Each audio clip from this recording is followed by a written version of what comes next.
What if it's 17-3 Rams? Colts stink. Okay, done. Throw them out. Done. Frauds. Yep, frauds. They're fraudulent. Frauds. Okay. What about 21-20? Colts win, but they win in like a very weird last second, like a punt return. Ride the wave. Okay. Team of Destiny. Yeah. That might be ride Team the of wave. Destiny. Okay. Keep rolling with them. What if it's like Rams? I like this. This is a fun game. You should just do every possible score. Hypothetical scores and what we're going to say on Sunday night. We're just doing Sunday's podcast now. On today's part of my take, we have a twofer. We have the return of one question with the quarterback with Daniel Jones. Awesome time with him. We also have our good friend Shane Bacon previewing the Ryder Cup that starts as you're listening to it this morning. Get excited, USA. We're going to do week 4 picks and preview. Awesome football weekend coming up. We're going to talk Thursday night football, little MLB playoff race. Been crazy week for MLB playoffs scenarios last week of the season. And then we'll finish with some Fyre Fest. It's all brought to you by DraftKings. Your season, your shot. The NFL season is rolling, and every touchdown can bring you closer to a payout with DraftKings Sportsbook, an official sports betting partner of the NFL. Every game is another chance to cash in. Don't just watch the action, win with it. DraftKings Sportsbook delivers the unmatched intensity of the NFL right to your fingertips, from first touchdown score to anytime TD props or the thrill of live in-game betting. Every snap is loaded with opportunity. We have our picks coming up.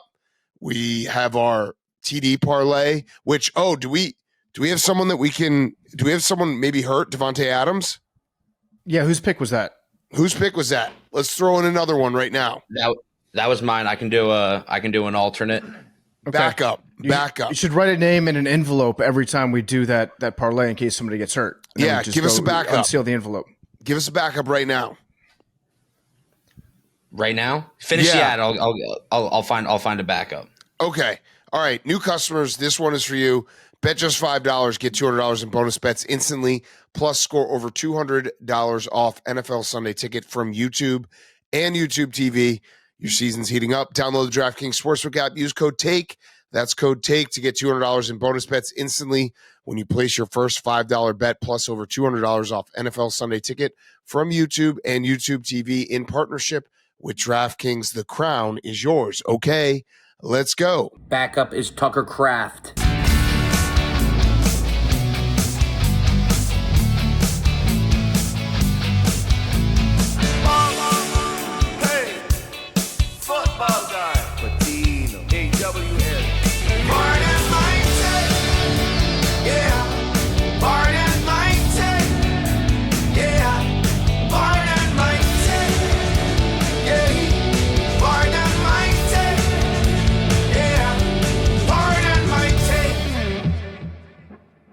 Welcome to Part of My Take, presented by DraftKings. Your season's heating up. Download the DraftKings Sportsbook app. Use code TAKE. That's code TAKE to get $200 in bonus bets instantly when you place your first $5 bet, plus over $200 off NFL Sunday Ticket from YouTube and YouTube TV in partnership with DraftKings. The crown is yours. Today is Friday, September 26th, and PFT, the NFL did it again. They gave us a shit game that looked so bad that had the Arizona Cardinals fan base booing them with their weird jerseys with the speckled sand or whatever, cake batter. I don't know what it was. And then we got funfetti. And then we got an awesome ending where, Sam Darnold takes him back down the field, kicks field goal for the win. NFL, he did it again. Even in the worst of nights, you somehow made it interesting at the end. So shout out the NFL.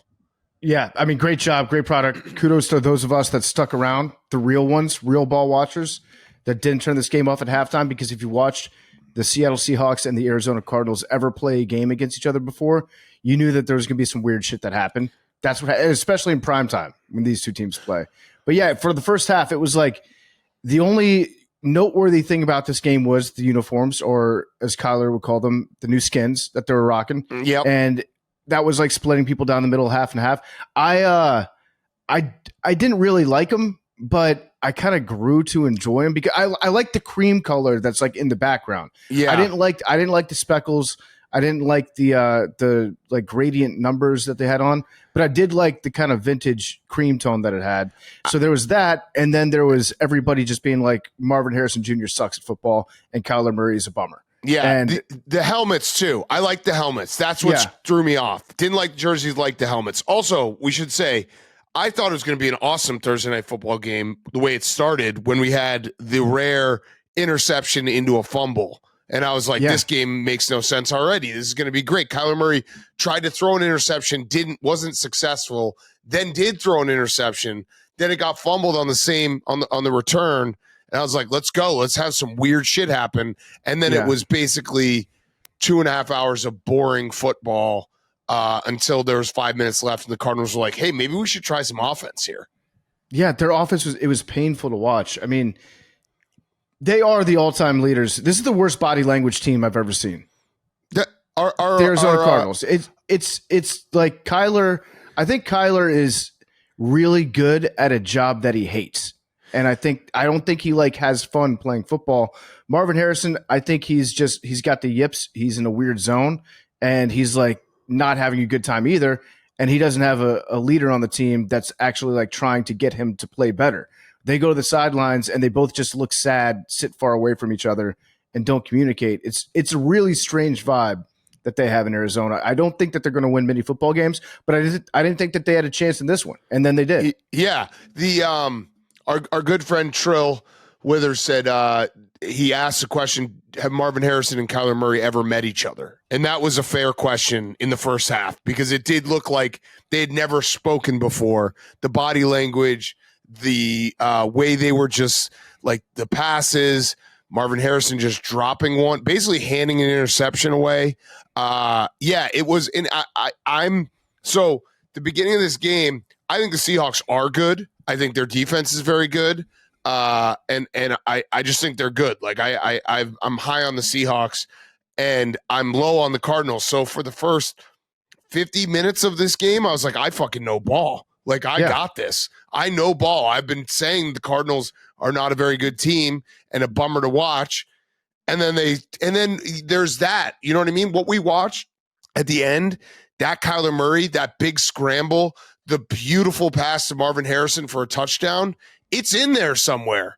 And it's such a tease that it's there and it just doesn't consistently, it's not consistently there. And if you're a Cardinals fan, you have to be so frustrated because you see the flashes and it just doesn't, you can't do 60 minutes of it. You know, the thing that irritates me the most about Kyler is when he gets out of the pocket and he runs towards the line of scrimmage and he could try to make something happen. He's probably the most athletic dude on the field. He's one of the shiftiest. He's quick. He's electric. He's small, so he's kind of hard to tackle. And then he gets to the line of scrimmage, and instead of trying to make a linebacker miss or like make a cut, he just does the really quick slide, like the fastest slide that you ever seen, where he just like drops down and then pops right back up. Okay, play over. I'm not going to even try to get in yards. Like you would like to see your quarterback try to win a football game by making somebody miss or by trying to pick up a first down. I don't think he realizes that you're allowed to do that, or he didn't until the fourth quarter today when he's like, okay, I'm running. I might as well try to get a first down, pick up some yards, see if we can get a touchdown, tie the game up. Like, where was that for the first three quarters? It was crazy. And probably a lot of credit to the Seahawks defense because they did feel like they were all over the place. Even like, remember that flea flicker where they just timed a perfect blitz off of both edges, and it was just like, okay, this was stupid. It was actually the one moment the Cardinals had a little offensive success and were moving the ball, and then they tried a flea flicker and they got sacked. We also had the Cardinals, kind of a bummer when they showed the graphic, 2018 first round quarterbacks.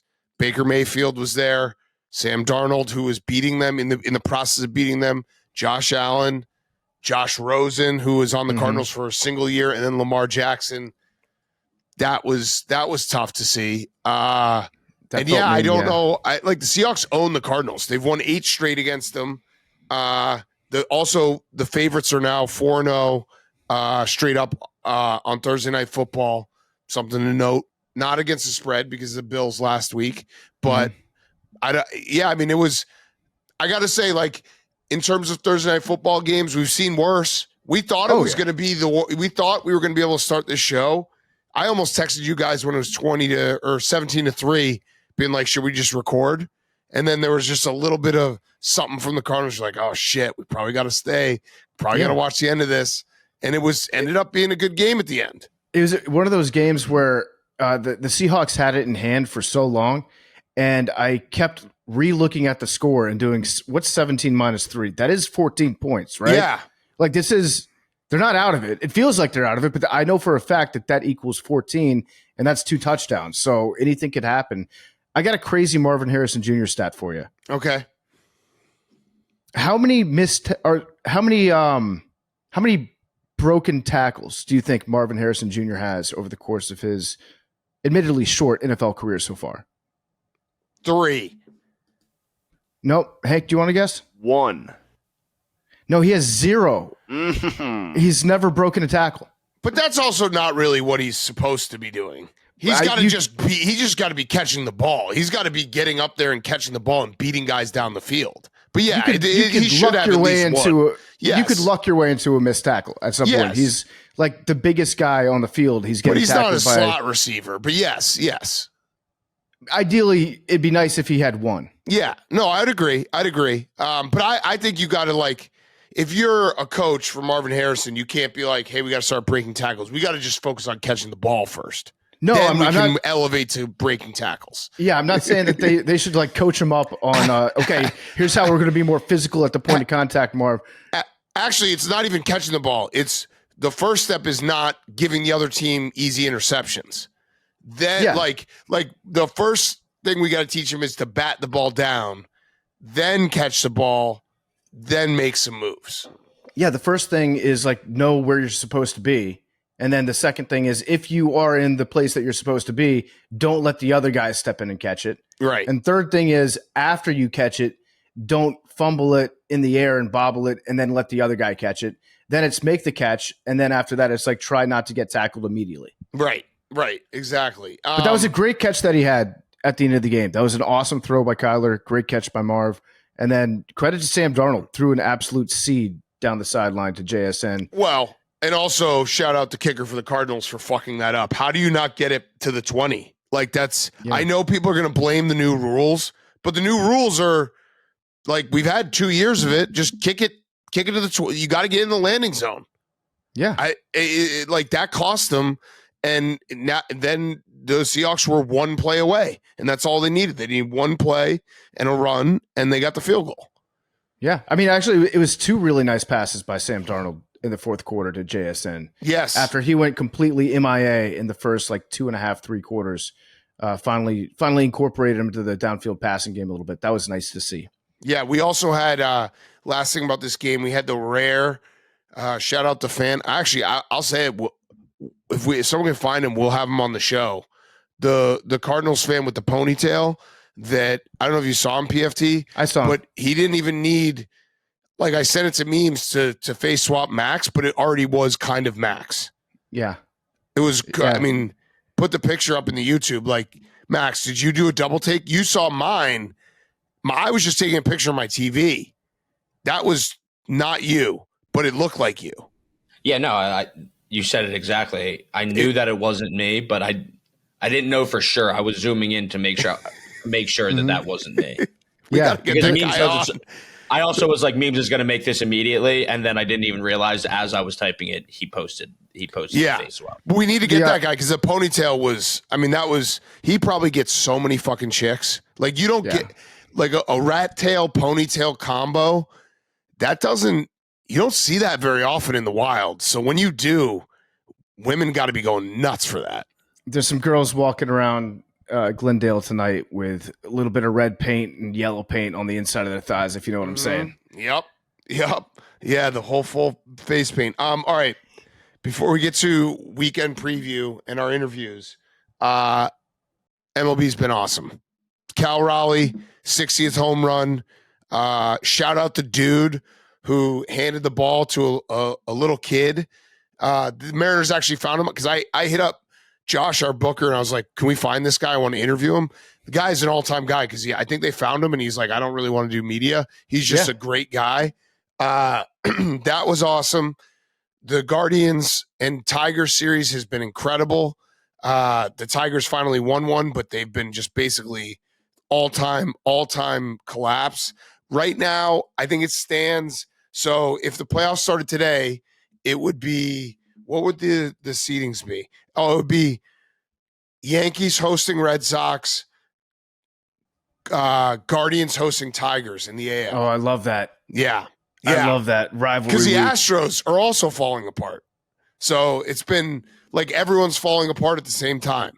Yeah, the Tigers are just in the mother of all slumps right now. Guardians are red hot. I put a future on the Guardians to win the World Series just because of like how crazy this last month has been for them. Mm-hmm. They're the best team in baseball right now. I don't think they're the most talented team, but like in terms of the streak that they're on, it's worth a shot at least. But yeah. Red Sox Yankees in the opening series. That's going to be awesome. Yeah. And then we have in the NL, it would be right now, it would be Mets, Dodgers. The Reds are still in this. And then Padres, Cubs. Cubs still need to win. I think their magic number is now 2 to get a home playoff series in the wild card. But it's been like, this is as much as I hate that every sport has just added so many playoff spots. Baseball's the one sport where I'm like, yeah, this is kind of fun because 162 games is a lot of games.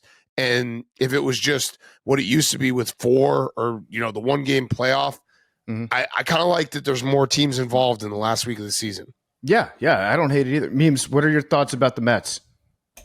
Right now, they're good. I went to the game last night, which was Wednesday, and it was like the worst baseball game I've ever seen in my life, but they did bounce back today.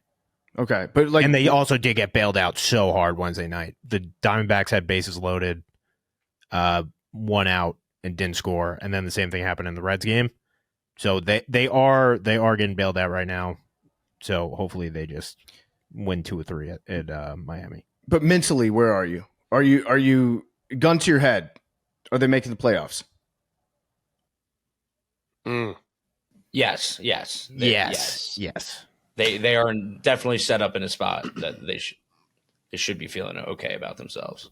There's an excellent gun by Zach. If you're not watching the YouTube, you should check it out. Great gun, Zach. By the way, I should mention the Yankees and Blue Jays are actually tied at for the AL East right now. So the Blue Jays have the tiebreaker over the Yankees, but the Yankees have caught the Blue Jays. Everyone's catching everyone, and it all comes down to this last weekend. I love it. It's going to be awesome. Oh, and we're getting robot umps next year. Yes. For balls and strikes. They're going to do the replay, and the replay is going to be like it is in the minors on the pitcher, on the batter, or on the catcher. They're not allowed to have any help from the dugout. They have to tap their head to challenge a ball or a strike.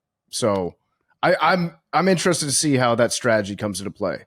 Like if you've got a guy that's not really a team guy necessarily, he's going to be using those reviews on himself, right? Yeah. Oh, yeah.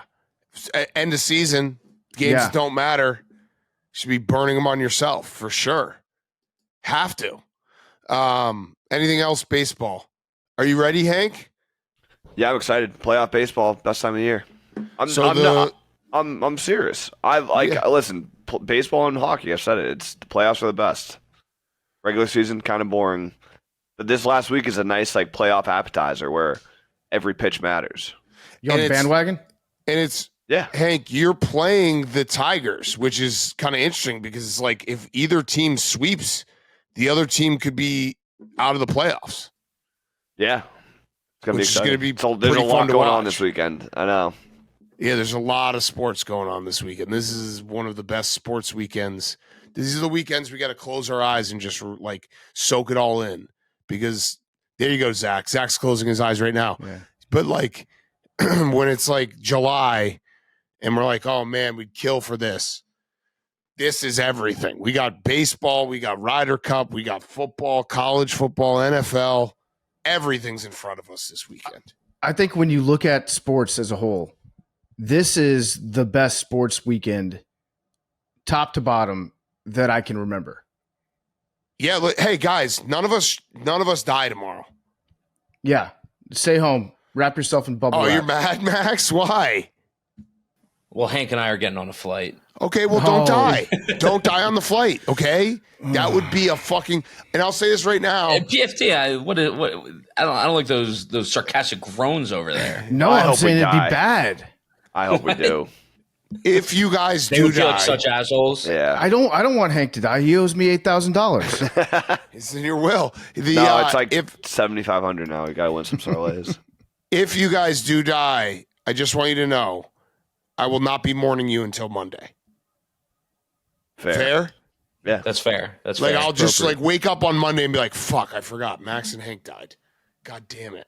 No, That you guys will be sucks. fine. You guys are going to have a great time. No one die in the next 24 hours. Deal. Zach, your camera is way too HD. I feel like I'm watching a fucking porn right now, dude. I can figure out how to dial it back. We might be too clear right now. I can dial it back. We're good. I just looked up and you are crystal clear. How do you have such a better camera than all of us? Maybe it's just a good day. Maybe the lighting's just hitting decent this time. Not I sure. think you had a good camera. I think for comms. Stream setup. Yeah. You're a ring cam girl? I don't have a ring cam. I would like ring. Can you do ring Or cam in no, apartments? Are those? No, what can you is do it? those? The what's the fucking The ring lights. No, The ring No, light, I do. yeah. I do have some lights, but no ring light. No, none. No circular lights. They're square. Just chatting with Zach. yeah. Yeah, we gotta get you streaming. Gotta get Yeah, you streaming. we've been telling him to get his. He's been practicing his stream setup at home. Yeah. Yeah, we're getting dialed at the house. Yeah. All right. So, anything else? Oh, another Sixer got injured. Yeah. Jared McCain. We can't worry about that right now. I did like Max's tweet. He's like, I have too many sports things going on to even process this, and I completely agree. You can't process a sixth man who's a good player getting injured in preseason hoops right before this weekend. Yeah. No, it was more. There's too many. There's too many things going on. It can't be. Villanova guard also is injured. He's hoping to be back by Big East play. That was another thing that happened today. I was like, you know what? Let's focus on football and baseball. That's it. That's it. Birds and the Fightins this weekend. And the Nits, bro. And the Nits. Yep. All right. We are. Let's kick it to ourselves. Back in studio. Weekend preview. Daniel Jones, one question with the quarterback. Shane Bacon talking Ryder Cup. We will have some baseball guests on in the next couple of weeks. Everyone enjoy your weekend and don't die. Okay, before we get to the weekend preview, game time. The NFL is back. Tailgates, packed stands, that buzz before kickoff. But getting in, nightmare, queues, price jumps, getting logged out mid-click. All you want is to be there, beer in hand, losing your voice with the crowd. The Game Time app gives the advantage back to fans. It's the hack for unlocking amazing tickets and experiences in a few taps. It's incredibly easy to use, and the Game Time guarantee means you can trust you'll get 100% authentic tickets on time and at the best price. Plus, fees are always included, so what you see is what you pay. Looking at tickets, Hank, what do we got? If you want to go to the Chiefs at Ravens, probably a chance one of these teams misses the playoffs, so this could be the last time you see them. You can get in for $189. $189. Chiefs at Ravens. All right, so take the guesswork out of buying NFL tickets with Game Time. Download the Game Time app, create an account, use code PMT for $20 off your first purchase. Terms apply. Again, create an account, redeem code PMT for $20 off. Swipe, tap, ticket, go. Download the Game Time app today. We are also brought to you, the weekend preview, the picks and preview are brought to you by Uber Eats. This episode is brought to you by Uber Eats, reminding fans that if football coincidentally makes you hungry, you can get game day deals on wings, burgers, beers, chips, and more all season long, all on Uber Eats. What are we thinking this weekend, boys? Ooh. Oh, it's going to be a fat What are we one. thinking? We were It's going just to be a fat one. Yeah, it's going to be pizza, the fattest weekend. wings, We were just talking about burgers before we started recording. footballs. I could go for a burger. Oh, No. burgers. Yeah, burgers is good. We also just get wings just as like it's basically the wings are the base level. The wings for us It's the are- appetizer. They're, Yeah. kind, they're kind of like Not breath, for me, but you know. they're kind of like breath mints. You just grab one after you're done eating. Yeah. I'll wash it down with a wing. So you can do it all with Uber Eats. You'll love being able to get all your personal favorite game day foods delivered on Uber Eats so that you'll never miss a play. When football makes you hungry, get game day deals all season long only on Uber Eats. Okay, boys. What are we thinking? Week 4. It's a great week. Saturday's going to be incredible. Sunday's going to be incredible. We got some big games, and we also have our first Ireland game. Henry, congratulations. You've done it. You've done it again. Aye. We're going to have the Did Vikings. you guys see the news, by the way? What's the news? Please tell us the news. The NFL released a statement saying, like, that's not going to happen anytime soon. The Super Bowl? Yeah. Huh. Okay. Wait, it worked. No, bullying worked. We can't believe that, right? They're trying to get us to soften up. Hank, where'd you see this statement? Yeah. Front Office Sports. It was a couple days ago. I'll try. PFT, we cannot fall for this. They're trying to get us to loosen up and be like, oh, we're good. I'm torn between, I don't want to take my eye off the ball, but I also want to claim credit for bullying Roger Goodell. Being a small piece of the pie. All right, I'll keep my eye on the ball. You take credit. Okay, we did a great job bullying Roger Goodell. Yeah, that's right, Roger, bitch. Yeah, I don't believe this. I think they're still going to try it. I'm going to keep my eye on the ball. All right, cool. Yeah. All right, we got it covered. Good news break. Vikings at Steelers. Steelers minus 2.5. Over-under is 40.5. This is actually Mike Tomlin's only second game playing international. Yeah. So, which is kind of weird because it feels like everyone's played these international games.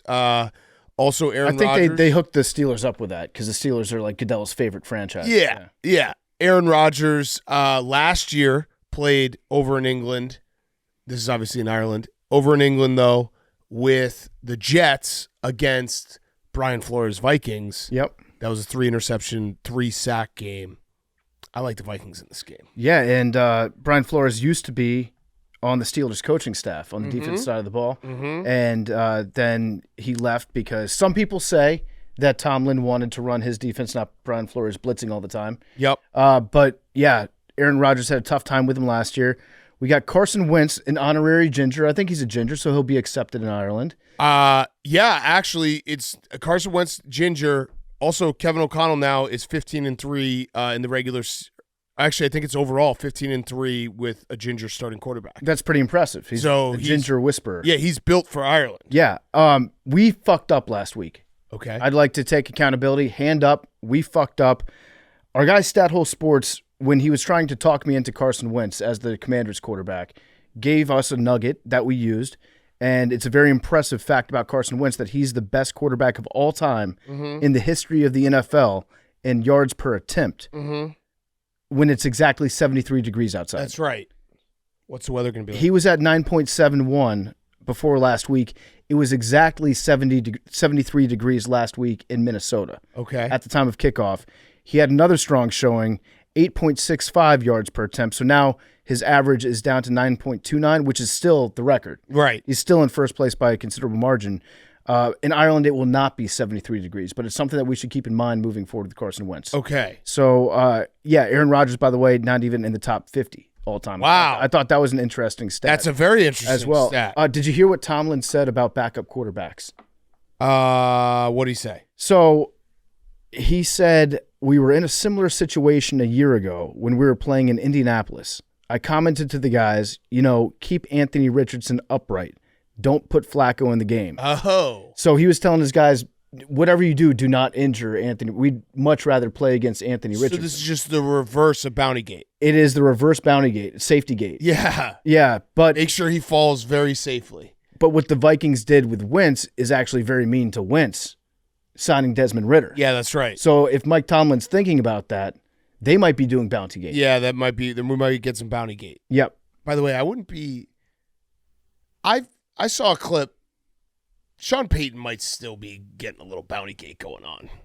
Oh, with the Broncos? I saw a clip last week of one of the Broncos basically twisting and putting Quentin Johnson into like a Ken Shamrock. Whatever. What was Ken Shamrock's move? Was the leg lock? What was it? Was it 4-leaf clover? No, I can't remember finishing move. Ken Shamrock. This is bad. The Bulldog? No, it was the ankle lock. He put Quentin Johnson in an ankle lock, and it was a little unnecessary. And Quentin Johnson then limped off. I'm not accusing anyone. Spin zone. Just saying, eyes out. Watch this clip. Watch this clip. Oh wait, it's not that one. That's the Rams. Yeah. That was different. Okay. Okay. At the spin end of this. zone. Yeah. Yeah. The spin zone is Quentin Johnson's gotten good enough for other teams to target him. That's true. Take him out of the game. That's true. And usually when he's targeted, he would have dropped it in the past. Yeah. This time, he got up. That's a great. All right. I think this is it. Maybe it's not. Nope. Oh, yeah, it is it. Ready? Here we go. I'm not saying there's bounty gate going on. I'm just saying that was kind of bullshit. Followed through on the tackle. He literally turned around. He basically alligator rolled him. Yeah, he did. Yeah, whatever it's called. And then Quentin Johnson was limping after that. Just something to say. Okay. History lesson. The Vikings literally raided Dublin in 841 AD. Mm-hmm. Took it over, named it Blackpool, which is a pretty cool name. Yeah, Vikings have really had to come up in terms of like distance and time from when the Vikings were around. We treat them like they're cartoon characters. Yeah, right. Like they're awesome. They were bad dudes. Cartoon gods. They're bad mamma jammas. They were raping. Different era. They were pillaging. Oh, okay. Before cancel culture. Yeah. You got to judge them by the era. Yeah. They were pillaging. Yeah. They were raping. We didn't know that was bad yet. Yeah. But we have to ask, what were the Visigoths wearing? Yeah, that's were they asking for it? The provocation there. Also, just a fun little wrinkle is, and I saw this on my timeline. The last time the Vikings and Steelers played each other, it was the famous Chase Claypool doing a first down celebration with 30 seconds left in the game while they were trying to score, and then Ryan Poles went and traded for him. I saw that same thing. I forgot how ridiculous that clip was. Ridiculous. And Big Ben was just staring. I'm like, come on, dude. I'm dumb, but like, what even are you, me, I wouldn't do that. What are you doing? All right. We do have Jordan Addison coming back. Yes. For the Vikings, which if you're overseas in Ireland, you are allowed to drive on the wrong side of the road. Yep. Was it for driving or Adderall? It was wet reckless. Wet reckless. Remember that? What? There's something that you can plead down to if you maybe had a couple pops, drink and drive. Just a little damp. You don't want to do a full DUI, but you're willing to admit to something. It's called wet reckless. Internal possession. Yeah. So he's back from suspension this week. All I want out of this game, I think that the Irish crowd is different from the UK crowd. Yeah. I think I like the Ireland crowd a little bit more. I agree. If you're the Steelers, give them what do you think would go harder? Having when the players do the two guys that stand next to each other and their last names make phrases, would Slay Queen go harder in Ireland or her big cunts? Because they've got Christian Slay cunts. Queen. Okay. Yeah. Well, they don't like the Queen. I was thinking that in Ireland, like if you call somebody a cunt, yeah, it's like saying bro. Yeah, but Slay Queen, because they don't like the Queen. Yeah. Like we say Slay Queen, but they're saying like, no, literally slay the Queen. Yeah, exactly. Yeah. Okay. Back to America, where football's supposed to be played. Commanders and Falcons. Falcons plus 1.5. Over-under is 45.5. We touched on it on Wednesday. The Falcons are shuffling the decks on the Titanic. Zach Robinson moving down to the sideline. Wide receivers coach getting fired. Looking for answers everywhere for Michael Penix. PFT, how are you feeling? Is Jaden Daniels playing? How are you feeling? Well, real quick, you know who they're putting in instead of Ike Hilliard at wide receiver coach? Who? TJ Yates. Oh, yeah, that's right. Yates of Hell. The Yates of Hell is making his triumphant return this weekend. I don't know if Jaden's playing or not, which leads me to believe that he might not be playing. But I'm okay with it. I'm not worried about Jaden.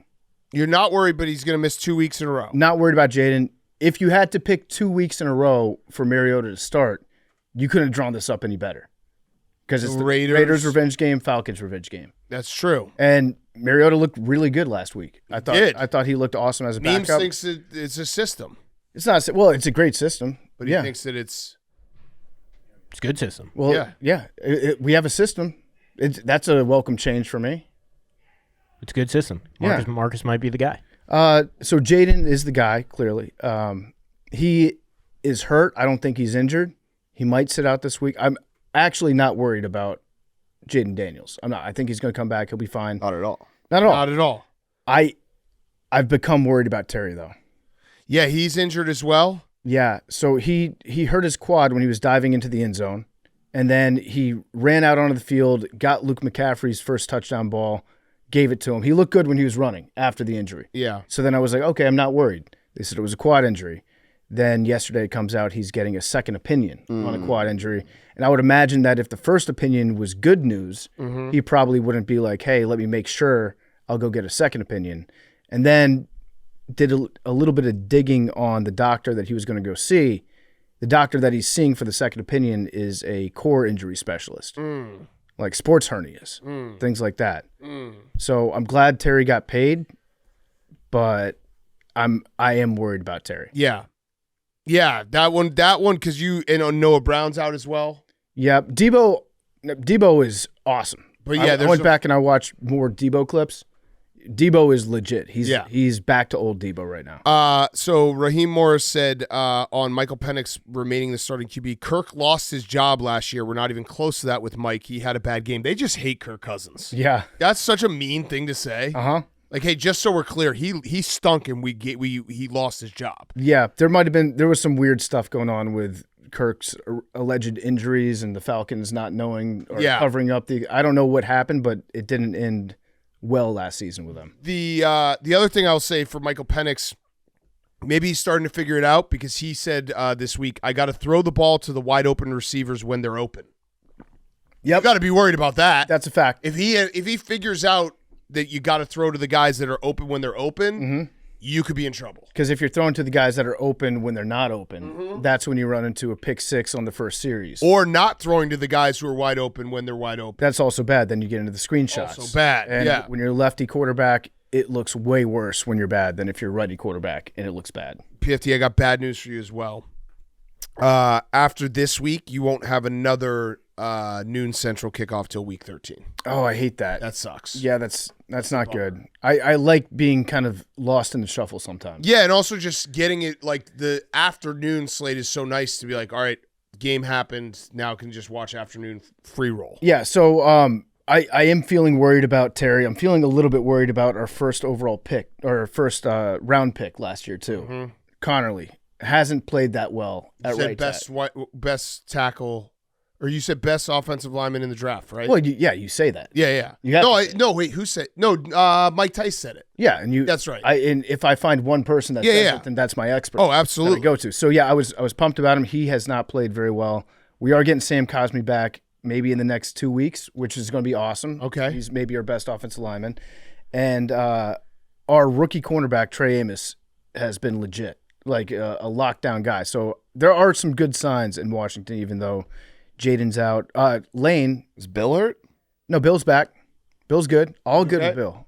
Yesterday you were like, Bill might be hurt too. Did I make that up, or you said that? He was nicked. He was nicked. Oh, okay. Yeah, everyone. You get nicked and then you move on. But he's fine. He's fine. Okay. Yeah, no, Bill's good. He's ready to roll. And Jalen Lane got Rookie of the Week last week. And then I think Trey Amos might have gotten it the week before that. There we go. We're continuing the trend of Pepsi Zero Sugar Rookies of the Week. I have one stat for you. Are you gonna what's your hungry dog this week? I like the Jets. I don't know. I haven't figured out the other two. The Falcons, Bengals, and Saints, if they close as dogs of 1.5 or higher after losing by 30+ points, those teams are 61% against the spread since 2003. Basically just a stat of when you get smoked, everyone assumes you're just terrible forever. Yeah. And you have a bounce back. I would have much rather the Falcons won last week than to get their ass kicked and get embarrassed like that. So, it's going to be – I think it's going to be a competitive game. The key is, though, to beat Michael Penix, you got to score more than 7 points. Yes. If you do that, then those teams are undefeated. Yeah. If you score less, you're going to lose. What about a little PMT hungry dog? Oh, Bears. Well, the Commanders are favorites. Yeah, not them. Okay. Bears, Bucs, Jets. Oh. Okay. I don't hate it. Okay. Hank just loves going against the Eagles. Well, he loves going against anyone. All of us. The Bucs own the Eagles. All right. Next game, Saints at Bills. Bills are minus 15.5. Over-under is 47.5. I mean, 15.5 is just a comical. This could be one of those ones, though. No. It could have been a week early. What if we were a week early? Mm-hmm. So Spencer Rattler is 0-9 in his first 9 starts in the NFL. The other 5, so if he loses this game, which I think he probably will, he will join the illustrious 0-10 or worse crew. Quarterbacks in that crew, Deshaun Kaiser, lost 15, never won a start. Stan Gelbaugh, I'm going to come back to him. He lost 11 in a row. Derek Carr, 10 in a row. Zach Mettenberger, 10 in a row. Brody Croyle, 10 in a row. So I was looking at this because I was just like, you know what, I'm just going to look into who the fuck Stan Gelbaugh is. So Deshaun Kaiser never won a start. Zach Mettenberger never won a start. Brody Croyle never won a start. Derek Carr obviously went on to have a good career. Stan Gelbaugh, he lost 11 the first 11 starts he made.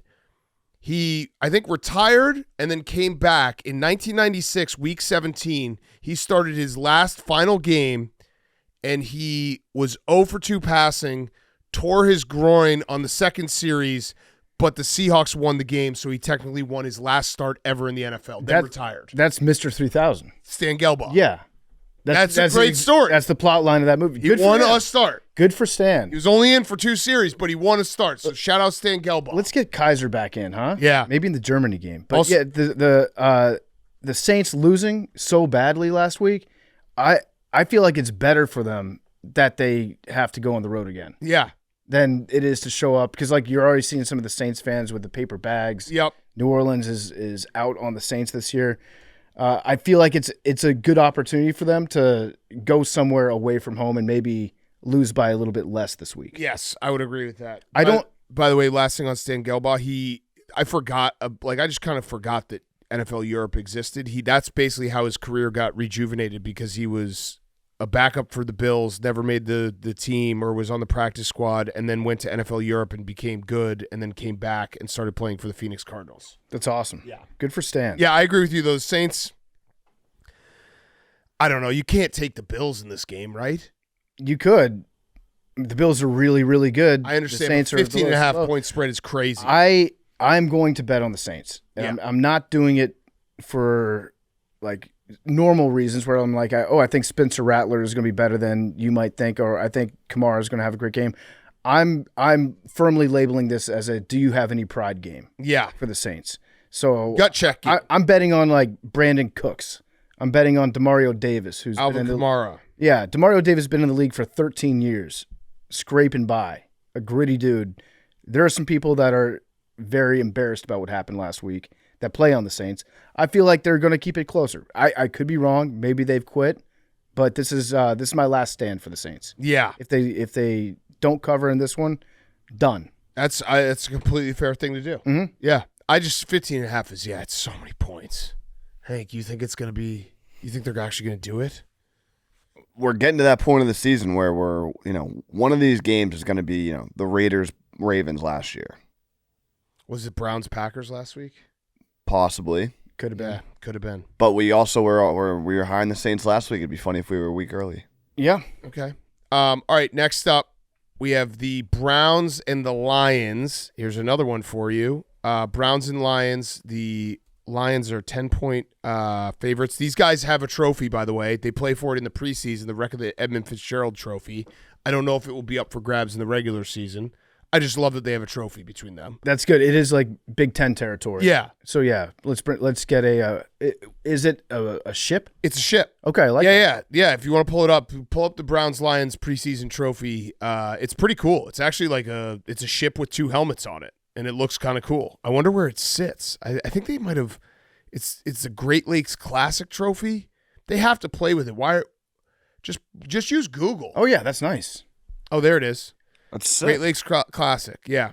So whoever wins, do they get possession of the Edmund Fitzgerald, which is underneath the? Whoa. I've heard that it's only been in the preseason, but maybe What? It should just be a trophy of the Edmund Fitzgerald. What do you What mean? is? It's the ship. That's not. Edmund Fitzgerald was bigger than that. That's a pretty big ship. No, dude, that's to size.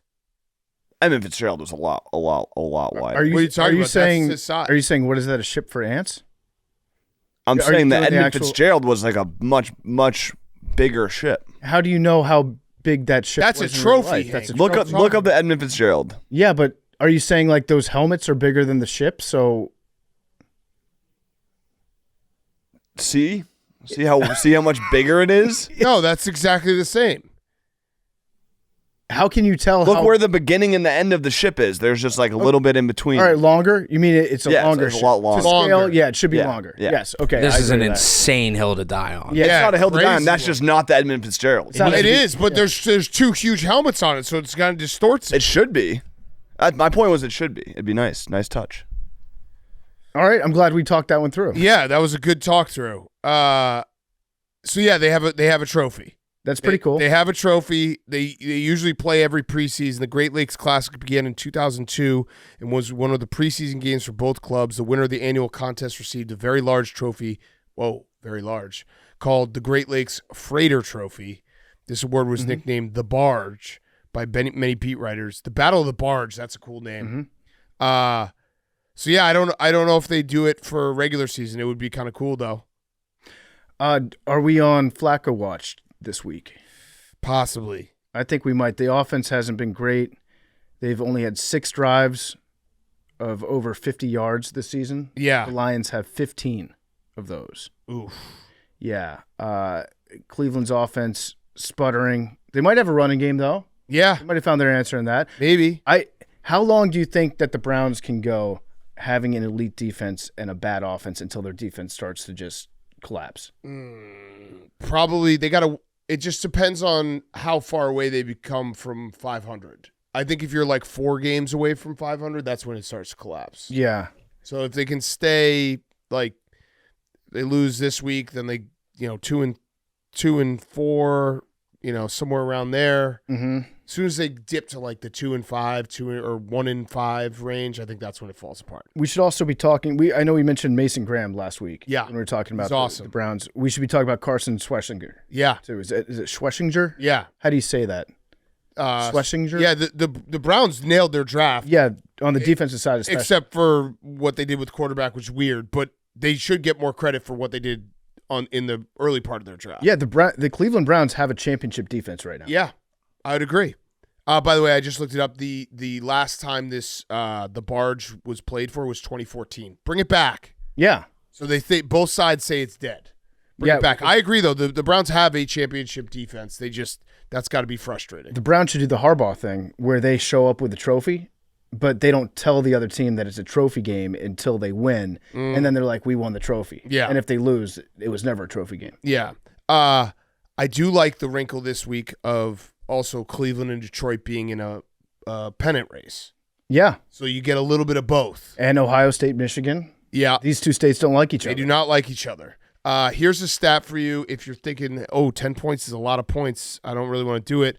Under Dan Campbell, Detroit is 22-6 against the spread in their next game after a 6+ point win, and they're 19-5 against the spread after a 7+ point win. So when Detroit starts to get rolling, they kind of stay rolling. Mm-hmm. It's not one of those situations, they just blew out, they beat the Ravens by 2 touchdowns, or I guess it was only 8 points at the end. They can stay rolling. Yeah.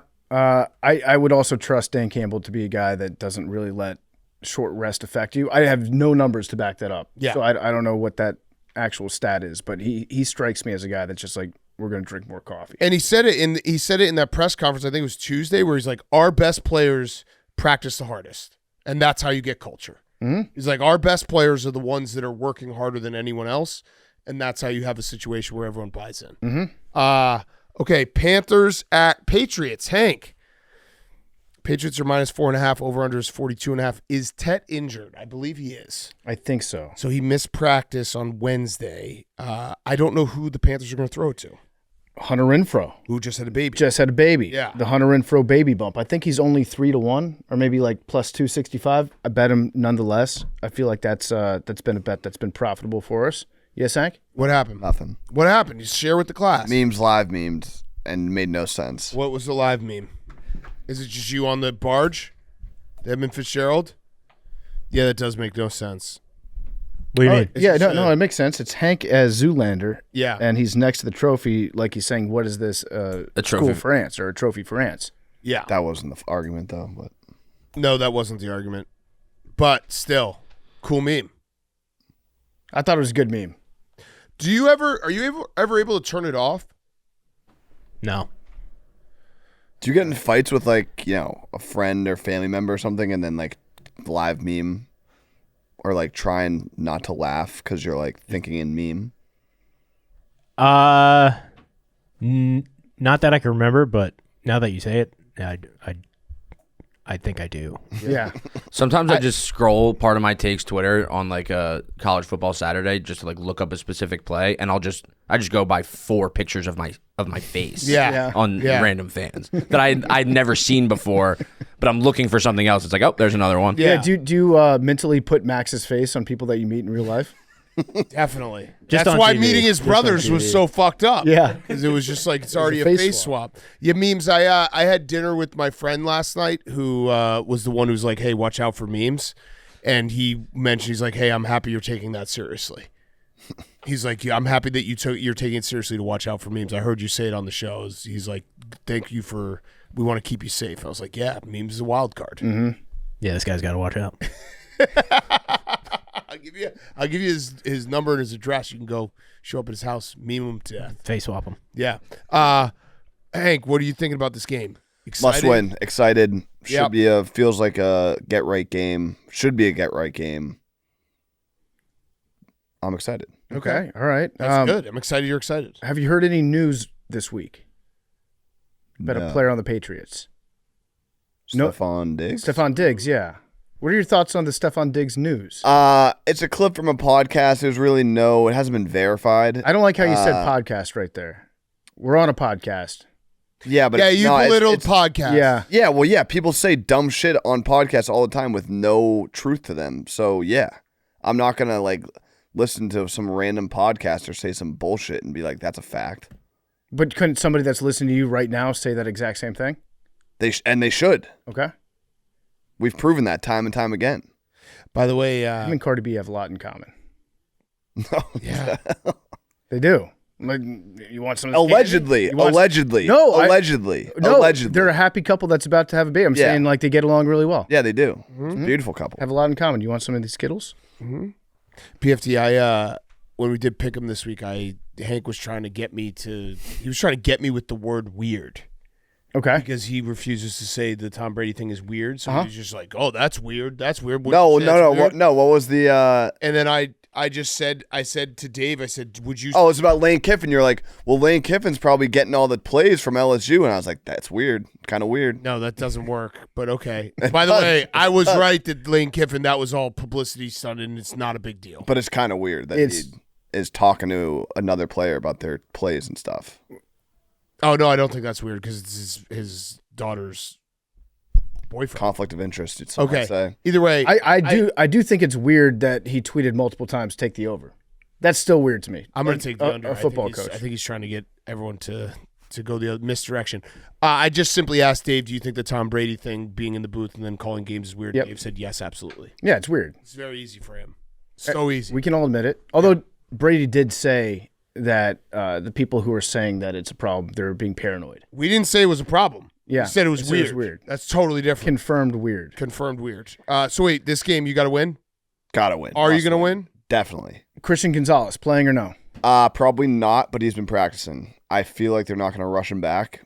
Okay. Maybe play a couple snaps. He's been practicing the last couple weeks, so within the next couple weeks, I expect him to be back. I don't think it'll be this week. Okay. We'll see. He's really good.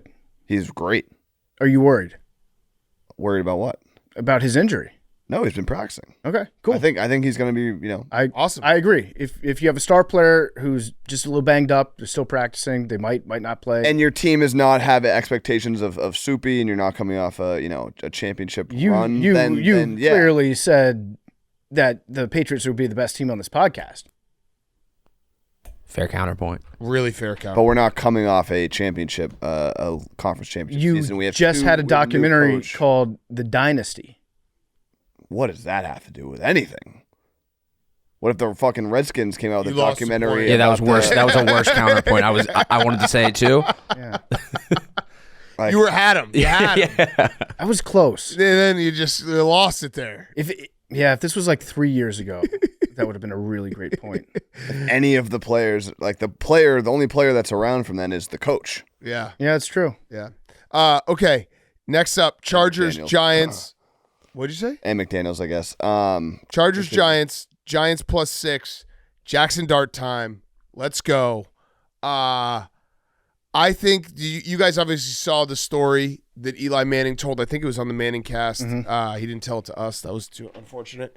That he texted Jackson Dart and was like, hey, if you need anything, let me know. And then Jackson Dart, like a week later, was like, hey, I need a reservation at Fort Charles. Yep. Mm-hmm. Yeah. I think there's never been a story that has more pressure on it. because it's either like if Jackson Dart is really good, that would be like, man, he has so much swag, like he was so confident. And if he's bad, it's be like, yeah, no shit, we should have known.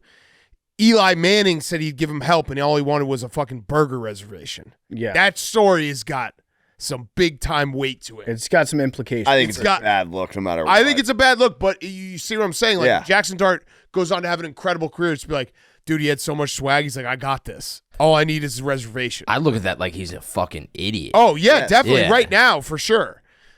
And that will be like the sign we should have known. I don't think anything about that is swag, though. Oh, if like he's cockiness. Yeah, if he's awesome. But I don't think he did that out of cockiness. I think that There had to be someone else he's run into in Yes. his life that's like, I can get you a fucking reservation. It's crazy to be like they're like in a similar situation. If Dave was like, if you need anything, let me know.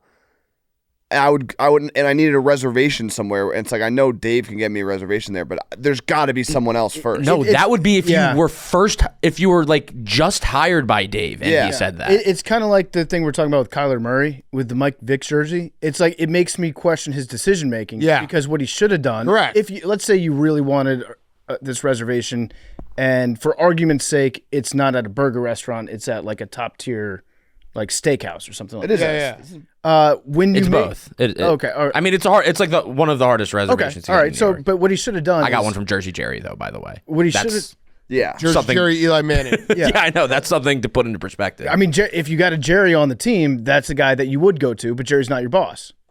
Correct. Right. Yeah. Jersey Jerry's not fucking Eli Manning. He's not? Is that No, breaking news? Breaking. Not fucking Eli Manning. Put that on a quote card.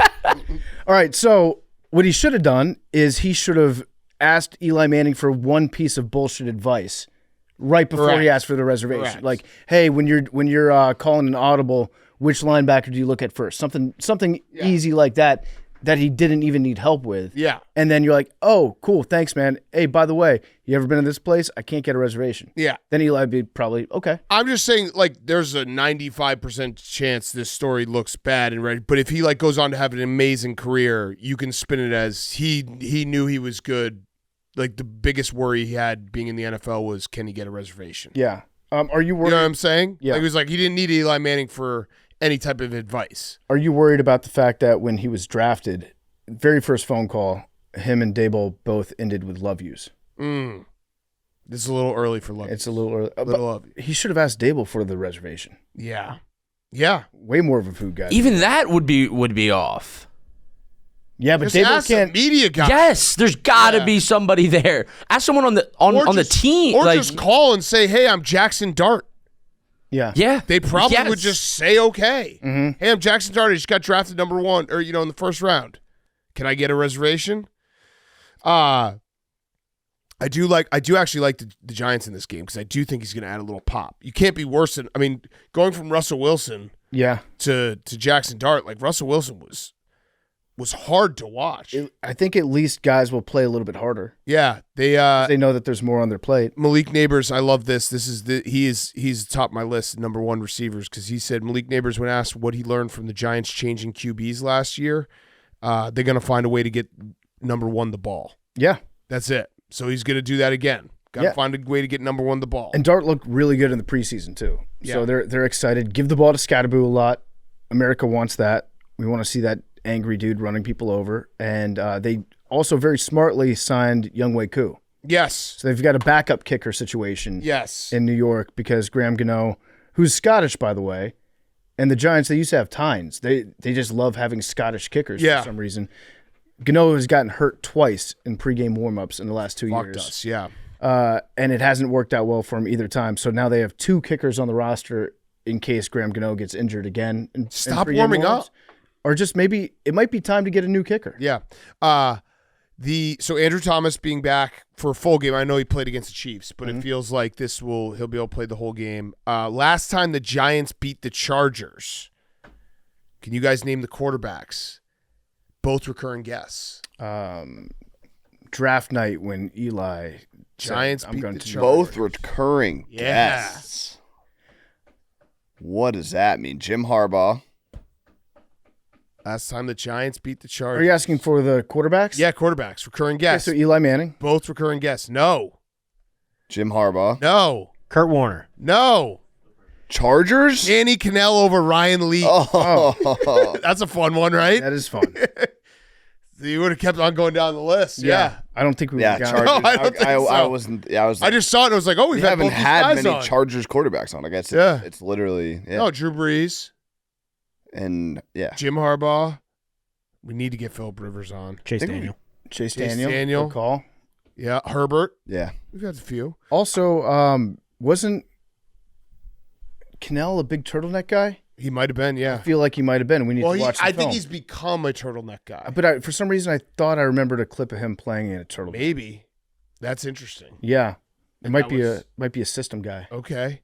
And that was the last time the Giants beat the Chargers. Maybe the Giants will beat the Chargers again. Yeah. Also, this is Brian Dable's 7th starting quarterback he's throwing out there. Here are the 6 that previously. None of them are over 500. Tommy DeVito, Tyrod Taylor, Daniel Jones, Drew Lock, Davis Webb, Russell Wilson. Yuck. I'd forgotten about the Davis Webb era. Jackson Dart, you need to save Brian Dable. Yeah. Like this, that is a tough list. That's why I'm thinking he could ask Dable for a reservation. Yeah. Dable doesn't really have a reason to say no. He has to say yes to everything that Dart wants. You should ask Tommy DeVito for a reservation. Oh, yeah. He is the res guy. Yeah. All right. Next up, I do kind of like the Giants in this game. I think they're going to get a little pop from Jackson Dart. I might stay away from it. I might just bet on Scatterboot to score a touchdown. I like that. Next up, Booth battle. Eagles at Bucs. Bucs minus 3.5. Over under is, was it 43.5 still? Let's find it. 43.5. Are you guys, Zach, you're going to watch In the Cave with us? I can do that, sir. Yes, sir. I would like Sure. you to be in the cave. I think maybe Okay. Max in between you and Stephen Shea. I like that. All of my anger will be directed towards Stephen Shea. Well, yeah, this is a big one for you. You hate the Bucs. The Bucs. So the Bucs. I saw the stat. Nick Sirianni, I think, is 1-4 against the Bucs. The only interesting part of that, though, is AJ Brown did not play in all 4 losses, and he played in the win. So He looked might have been on 3 of the 4 losses. he looked pretty good last He week. did look pretty good. He looked pretty good. Yeah. I don't think what's his name? Desmond Watson. I don't think he's going to play, right? I don't believe so either, but I know we picked him up. It's going to feel like 103 degrees on the field. Are you scared of the sun? Me? Max, Oh, yeah. me personally, for sure. I would be very scared of playing in that sun, but Yeah, I'm not on the Eagles. that's true. Do you aren't on the think they're afraid of the sun? They could be. Nah. Zach, do the Bucs do anything with their sidelines like the Dolphins do, where it's like the visitors that are always in the sun, home team in the shade? At the Bucs Stadium, no matter where you sit, it feels like you're in the sun. Mm-hmm. There's not much shade there, and I know scientifically there's probably some shade, but it feels like no shade whatsoever. Okay, It's gonna be hot. Very hot. It's gonna be real hot. I'm excited to watch this game. I am too. I'm a little bit worried. We have a bicep pop up. Baker had a limited practice yesterday with a right arm bicep, so hopefully he works that out. Well, you don't want him to work it out. Wrong choice of words there. Hopefully Yeah. he gets better. Yeah, you don't want him Yeah. doing curls with a hurt bicep. I'd be a little concerned for the Bucs and their offensive line. Tristan Wirfs might be back. The Eagles defense is also all of a sudden hurt as well. Yeah, Yeah. what happened? Did the Eagles just get everyone injured in practice on Wednesday or whatever? Apparently it was? they just played through the injuries last week. Oh. Nolan Smith, I guess, strained his tricep and he's out for the next 5 weeks. Okay. Jahad Campbell didn't play, has been practicing, and Zach Bone's been limited. So. Okay. I have a question for you because I don't know the answer to this. CD Deuce, CJ Gardner Johnson. Yeah. So you guys traded him away. Correct. Then you put the guy that you got on practice squad, right? Yep. And then the Texans just cut CD Deuce. Correct. Do you want him back in Philly? And follow up, is he allowed to play for He's the not allowed to Eagles play for the because he Eagles. hasn't played enough games for another team? Yeah, he's not allowed. We're not allowed to pick him back up. Okay. I would take him, but He's I also like Makuba. He strikes me as a guy that is a great dude to have on your team and not going up against you, but only if your team's winning. Like if your team's bad and you have CD Deuce, then there's going to be problems. It's almost like you're doing a parlay. You're getting CD Deuce and also betting on us to win. Does that make sense? That makes a lot of sense. Yeah. I don't hate that logic at all. The Texans really weren't Yeah. doing too much of that. No. All right, you're feeling like a win, Max? I don't know. The Bucs games are always so weird. I think we're the better team. I guess we're both we're both not healthy, so it's going to be interesting to see how it plays out. I don't know. This team just finds a way to win. I think they're the better team. So Mike Evans is out. Correct. With a hamstring for a couple weeks now. Yeah. Right? And then Ibuka is also banged up. But Godwin is back, right? Godwin's back. Godwin could be back Maybe as well. not 100%. So Quinion on Godwin? I guess. Yeah. Yeah, Godwin and Wirfs both practiced without any restrictions on Wednesday. Okay. So that would be a big boost to the Bucs. Yeah, maybe playoff preview. Must win? Every game's a must win. I was reading more about that Todd Bowles nerd. That's a scary thing.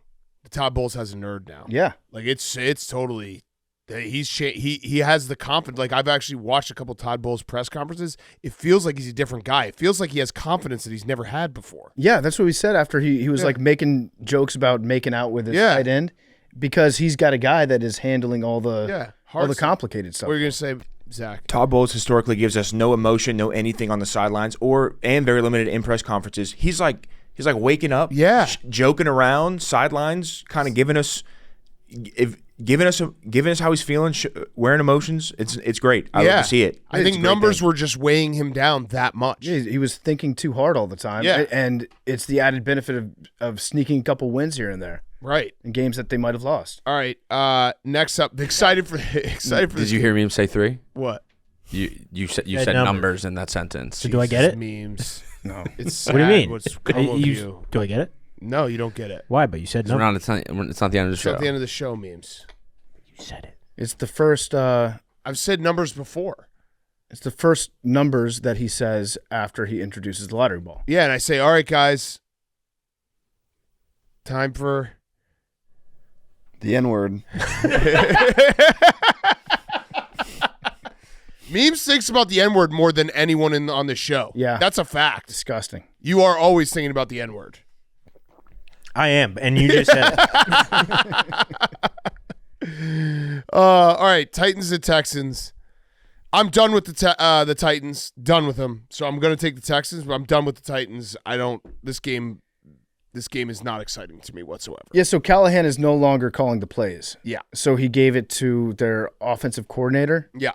And that was the guy that was calling, Bo Hardigree is his Mm-hmm. name. He was the guy that was calling plays for the Raiders after they fired Antonio Pierce. Mm-hmm. And he's the guy that essentially embarrassed Brandon Staley so much that he got fired too. Yeah. Through his play calling. So I don't know what to think. Like Callahan, he was calling plays and he's an offensive guy. And then they asked him, do you have any regrets or anything that you did wrong? And he's like, no, that's not why I'm making this choice. And they're like, well, why are you? He's like, well, I'm the head coach, so I got to start head coaching. So he kind of like is taking on the role of a CEO in a company that is failing. Yeah. Because he was leading the company. I don't really understand what's going on, but it's not good. Not good signs for Callahan. Not good. And I was looking at the numbers, the drill tweet of like, can someone help me with my budget? $100 on wings, $50 on pizzas, and the Titans are 2-14 against the spread in their last 16 games. I have to quit. I have to stop. You know what it was? Somebody on the Titans last year said like teams don't want to play us. Yeah. And then I was like, oh, they're still fighting. Well, they had like they had it's partially in my brain, the Vrabel Titans who always would, win games they weren't supposed to win or keep games close. Their defense isn't so bad. But man, they always just find a way to lose games, and I'm done with the Titans. You know what the last team was that started off 0-3 and made the playoffs? It was the Texans, right? It was the Texans in 2018. That was my pinky team. That was a pinky team, That was yeah. my pinky team that year. So they might be able to run it back. 11-5 at the end of that year. All right, afternoon games. Colts at Rams. Rams -3.5. Over under 49.5. Jerry O'Connell went on Matthew Stafford and Kelly Stafford's podcast. Actually, it's Kelly Stafford's podcast, but Matthew Stafford was also on it. I thought he did it. I skimmed around. I thought he did a good job. He mentioned us a couple times. But you can listen to a guy on a podcast, and he's probably saying some bullshit. Yeah. Right? Definitely. I basically just did a little quick peruse to make sure that he at least said our names. He was thinking about us the whole time. He was I hope with her. so. Yeah, which is that's good to know. Yeah. Danny Dimes, are we gonna make like the entire narrative out of the Colts and Daniel Jones based on how this game goes? So like if they lose, are we gonna be like, yeah, they're a good team, fun story, not elite? And if they beat the Rams, are we gonna be like Super Bowl? Depends. So we have one question with the quarterback coming up with Daniel Jones. I would say depends on what it looks like. Yeah. Like in terms of, give me a score and I'll tell you where I'm going to go with the narrative. 30-20 Rams. Was the score 30-13 before? Like what was the lead up to 30-20? It was 27-17. Okay. They traded field goals? They traded field goals, yeah. But it was in the third quarter, and then in the fourth quarter, no touchdowns. No scores. Colts could still be good. Okay. Another one. We should think about that ahead of time. Yeah. Okay. What if it's 17-3 Rams? Colts stink. Okay, done. Throw them out. Done. Frauds. Yep, frauds. They're fraudulent. Frauds. Okay. What about 21-20 Colts win, but they win in like a very weird last second, like a punt return. Ride the wave. Okay. Team of Destiny. Yeah. That might be ride Team the of wave. Destiny. Okay. Keep rolling with them. What if it's like Rams? I like this. This is a fun game. You should just do every possible score. Hypothetical scores and what we're going to say on Sunday night. We're just Rams- doing Sunday's podcast now. Rams 31, Colts 26, but the Colts were covering the entire game, and the Rams like do something. Kicked a field goal Yeah, at get the a end. pick six at the end to cover. I respect the Colts. I feel like they're right there. Yeah. Yeah. Give me one more. Colts 41-14. Oh my God. Fyre best team McFay. ever. Yeah, best team ever. No, I think that would almost switch. Now we're like, what's wrong with the Rams? Yeah. It becomes more of that. Did the Eagles break the Rams? Yep. Yeah. That And- absolutely will be the conversation. Get ready for some clock struck midnight takes. Yeah. If the Colts lose and they lose by like 10 points or more. Yeah. Clock struck midnight. I'd agree. I think they got some room. He's given himself I a little bit of room. 14 plus is when we're like, oh, this team, look who they beat. Yeah. Did you hear that Daniel Jones is frequently late for dinner?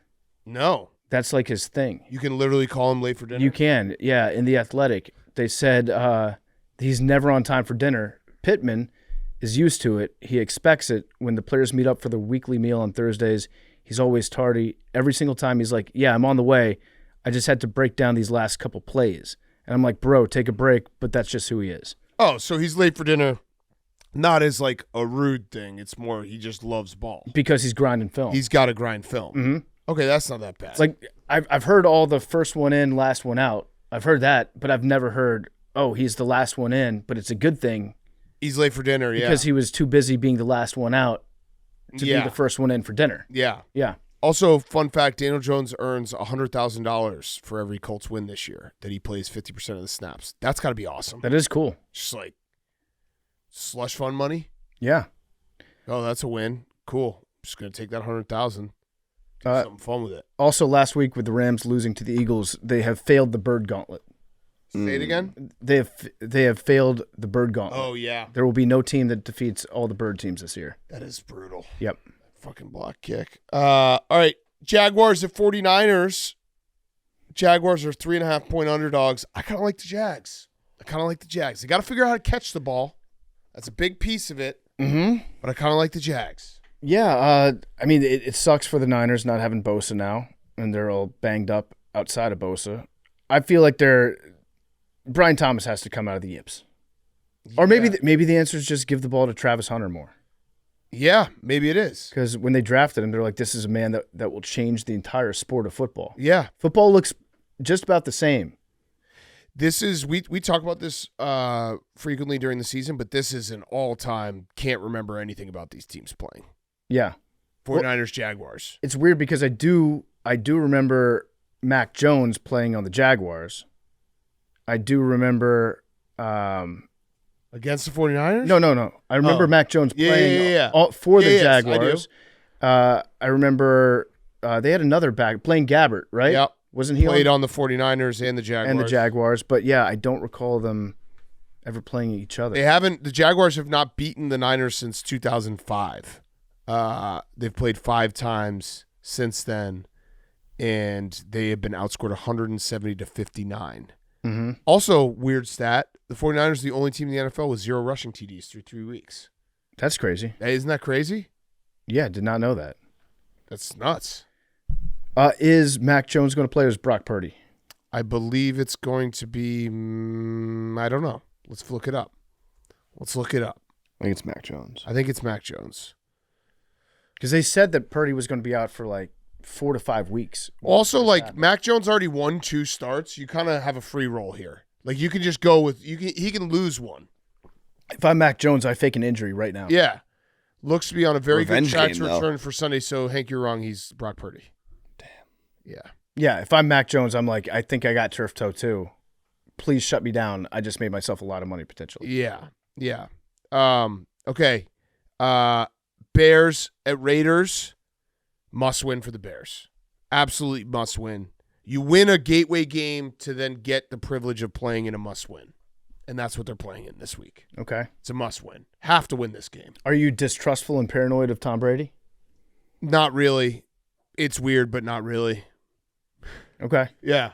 It is weird. Yeah. This ticket, by the way, is like, I think there's going to be a lot of Bears fans in the crowd. Our guy Eddie is DJing a strip club. He's DJing, what a flyer. Oh, I love that. A flyer. The Peppermint Hippo, which is rivals to the Spearmint Rhino. Yeah, I was going to say. Yeah. Spearmint Rhino is a great place. Yeah.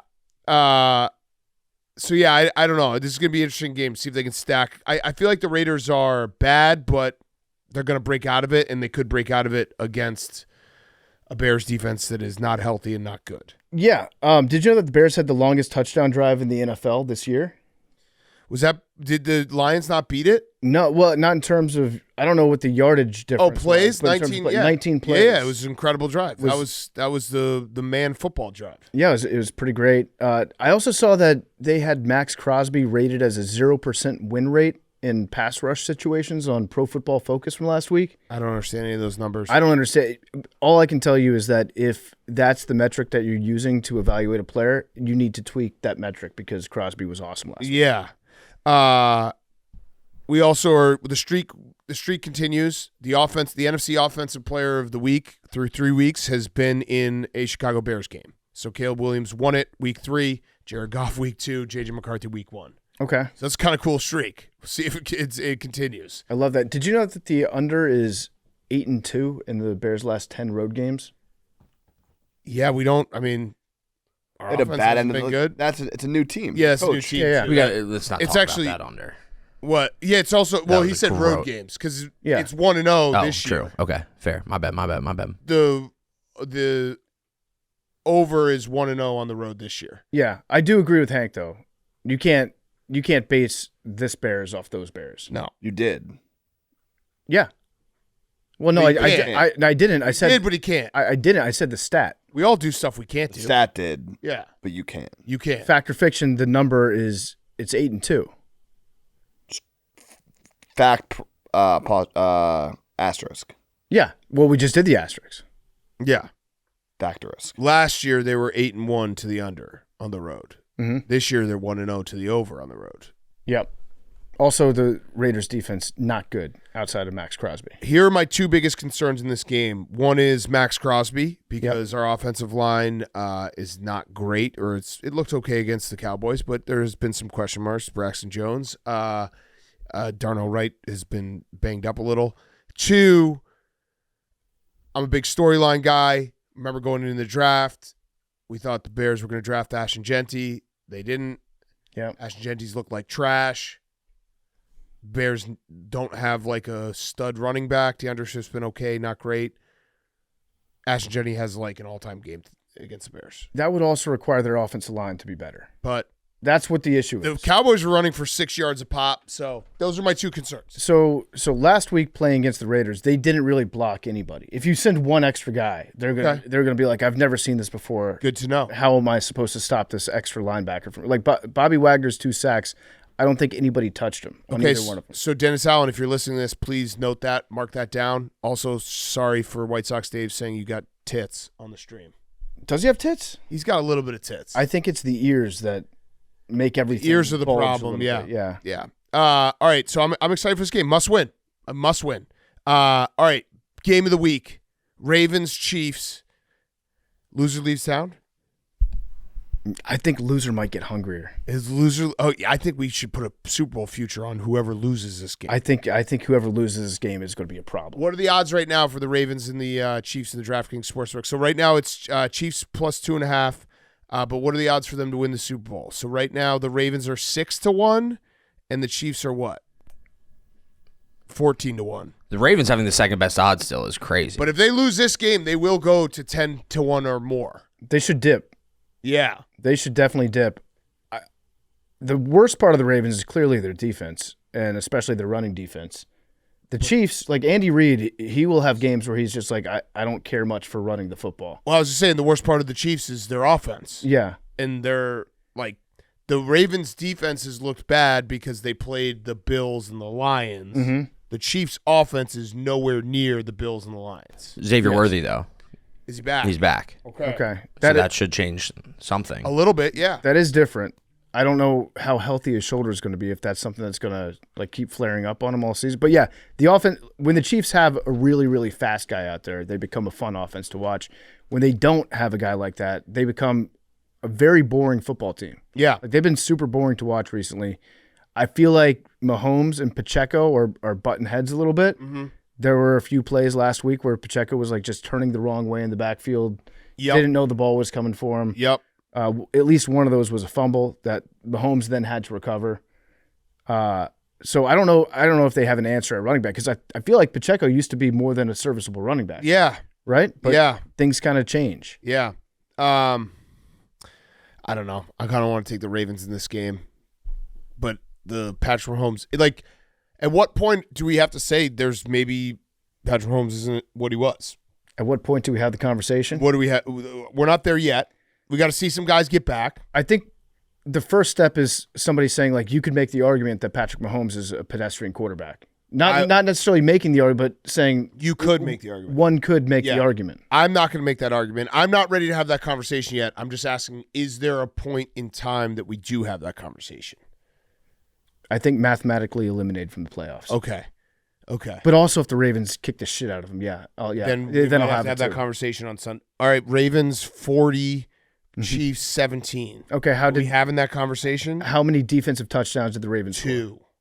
Picks or fumble recovery? Pick 6, and then also Patrick Mahomes throwing it backwards.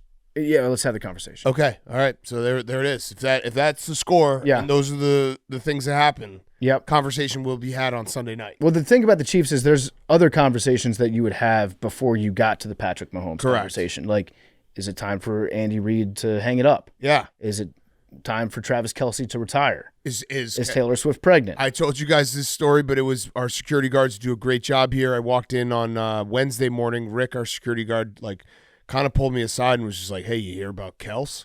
And I was like, "What?" Because he was actually pronouncing it correctly, Kels. I was like, "What are you talking about?" He's like, "Yeah, Chiefs are going to cut him." Yeah. I was like, "What?" And then I went and looked, and it was just nowhere. But I think he saw him and Andy Reid fighting, and it was like, "Yeah, he's getting cut." It was probably from one of the overseas Facebook pages. Yeah, it was such the Click Farms. It was such a great moment there where he got me for a second. And another conversation we would have to have is, the Chiefs aren't so tough when the refs aren't giving them everything. Yeah. So then you find clips of refs calling penalties against the Chiefs, and then you're like, see, now that they're doing this, they were never a good team. Good point, PFT. Yeah. Good point. Okay, last game. Cowboys, Packers. Cowboys plus 7. Real quick, I got one stat about Mahomes. Give it to me. Actually, it's 2 stats. He is 5-1 all time against Lamar. Okay. And he is 11-5 straight up as an underdog in his career. Ooh. Okay. And against the spread, that's 12-3-1 as an underdog. And of those 12, 11 they won straight up. I had a question for you. Is that the Mahomes of past or the Mahomes we're about to maybe have a conversation about? Well, so this is probably the Mahomes of past, because I don't think that any of those underdog teams were looked at as being maybe just not a very good team at all. I think those underdog teams were like, oh, maybe you're traveling to Buffalo, and Buffalo is also a very good team. I'll say this: if the Chiefs lose this game, I think we have to change all stats for pre and post conversation, and we'll make this the conversation game. Okay.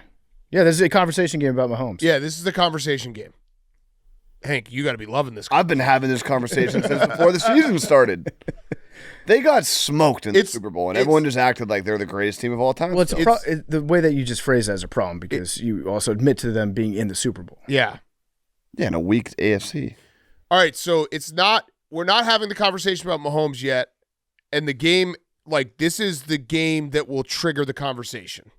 Good, like, one way or the other. If they win, we're going to be like, hey, conversation over. Yep. We're going to make a decision on the conversation after this game. Yeah, I mean, obviously, with some of the scenarios, if they lose and it's close, then it's not time for the conversation. Right.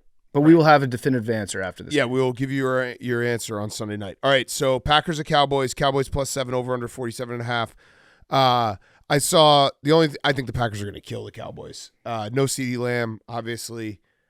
Did you guys see that Micah Parsons was like, yeah, my whole family's going to be there. Everyone's going to be there.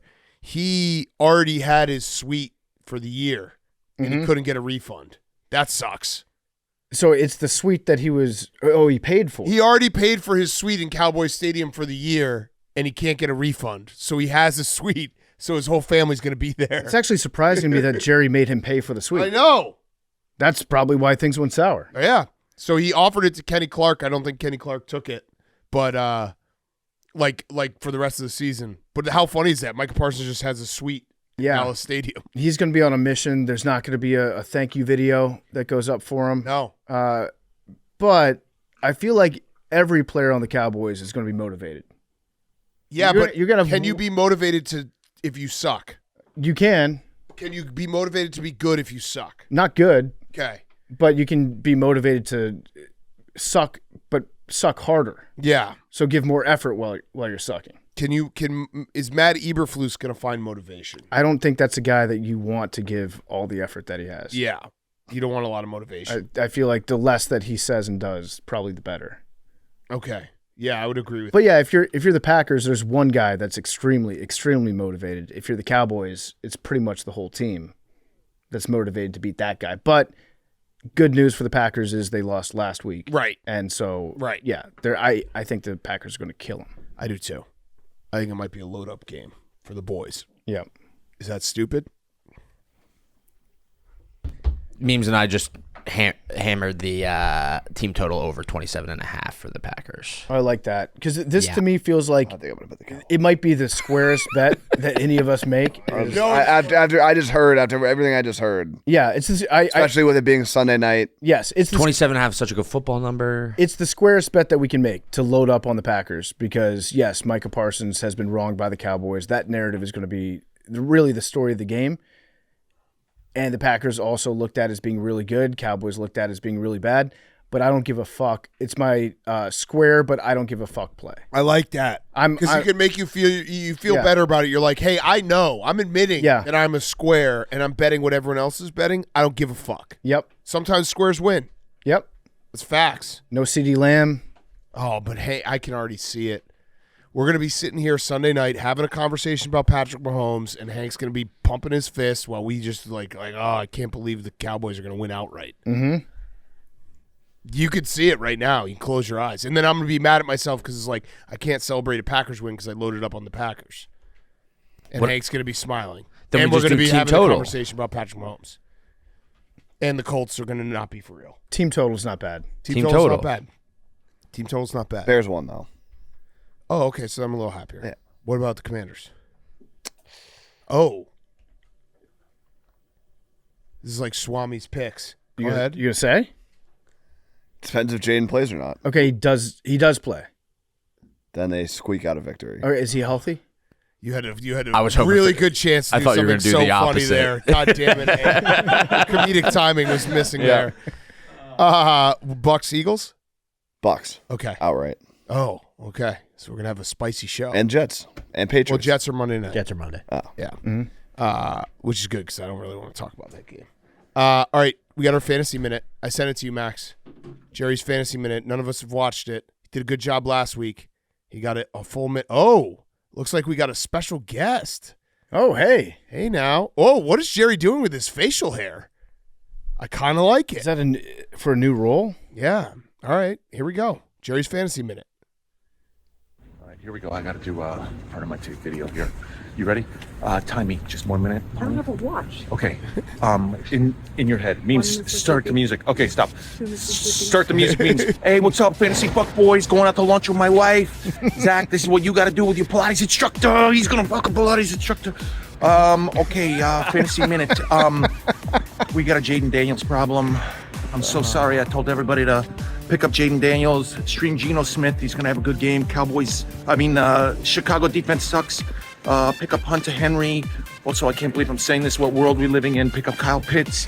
Everybody can drop Boswell. Pick up Matt Prater. Matt Prater's going to have a good game. Good kicker. Lions defense. Everybody pick him up. And everybody can drop Travis Hunter. That's it. You do Pilates, right? Mm-hmm. What's a good Pilates move? Short spine. Short spine. Do the short spine with the Pilates instructor. He's going to fuck off. That was great, Jerry. Great. Thank That was you. 1 minute. Perfect. You got a lot of information in that, too. Yeah. We will bring back Fantasy Lad Boys when they play in England. Wouldn't feel right doing it in Ireland. No. All right. Let's do our TD parlay, which won last week, so I'm going to stay out of it. Max, PFT, and Hank hit it. We all bet it. It was awesome. DraftKings, your shot. The NFL season is rolling. Every touchdown can bring you closer to a payout with DraftKings Sportsbook, an official sports betting partner of the NFL. Every game is another chance to cash in. Don't just watch the action. Win with it. New customers, this one is for you. Bet just $5, get $200 in bonus bets instantly, plus score over $200 off NFL Sunday Ticket from YouTube and YouTube TV. Your season's heating up. Download the DraftKings Sportsbook app. Use code TAKE.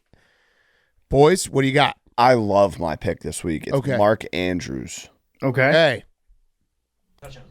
Touchdown. I like mine as well. I'm going to go Devontae Adams. Oh. Okay. PFT? You want to do a night one? Should I save one for night? Because I got a bear.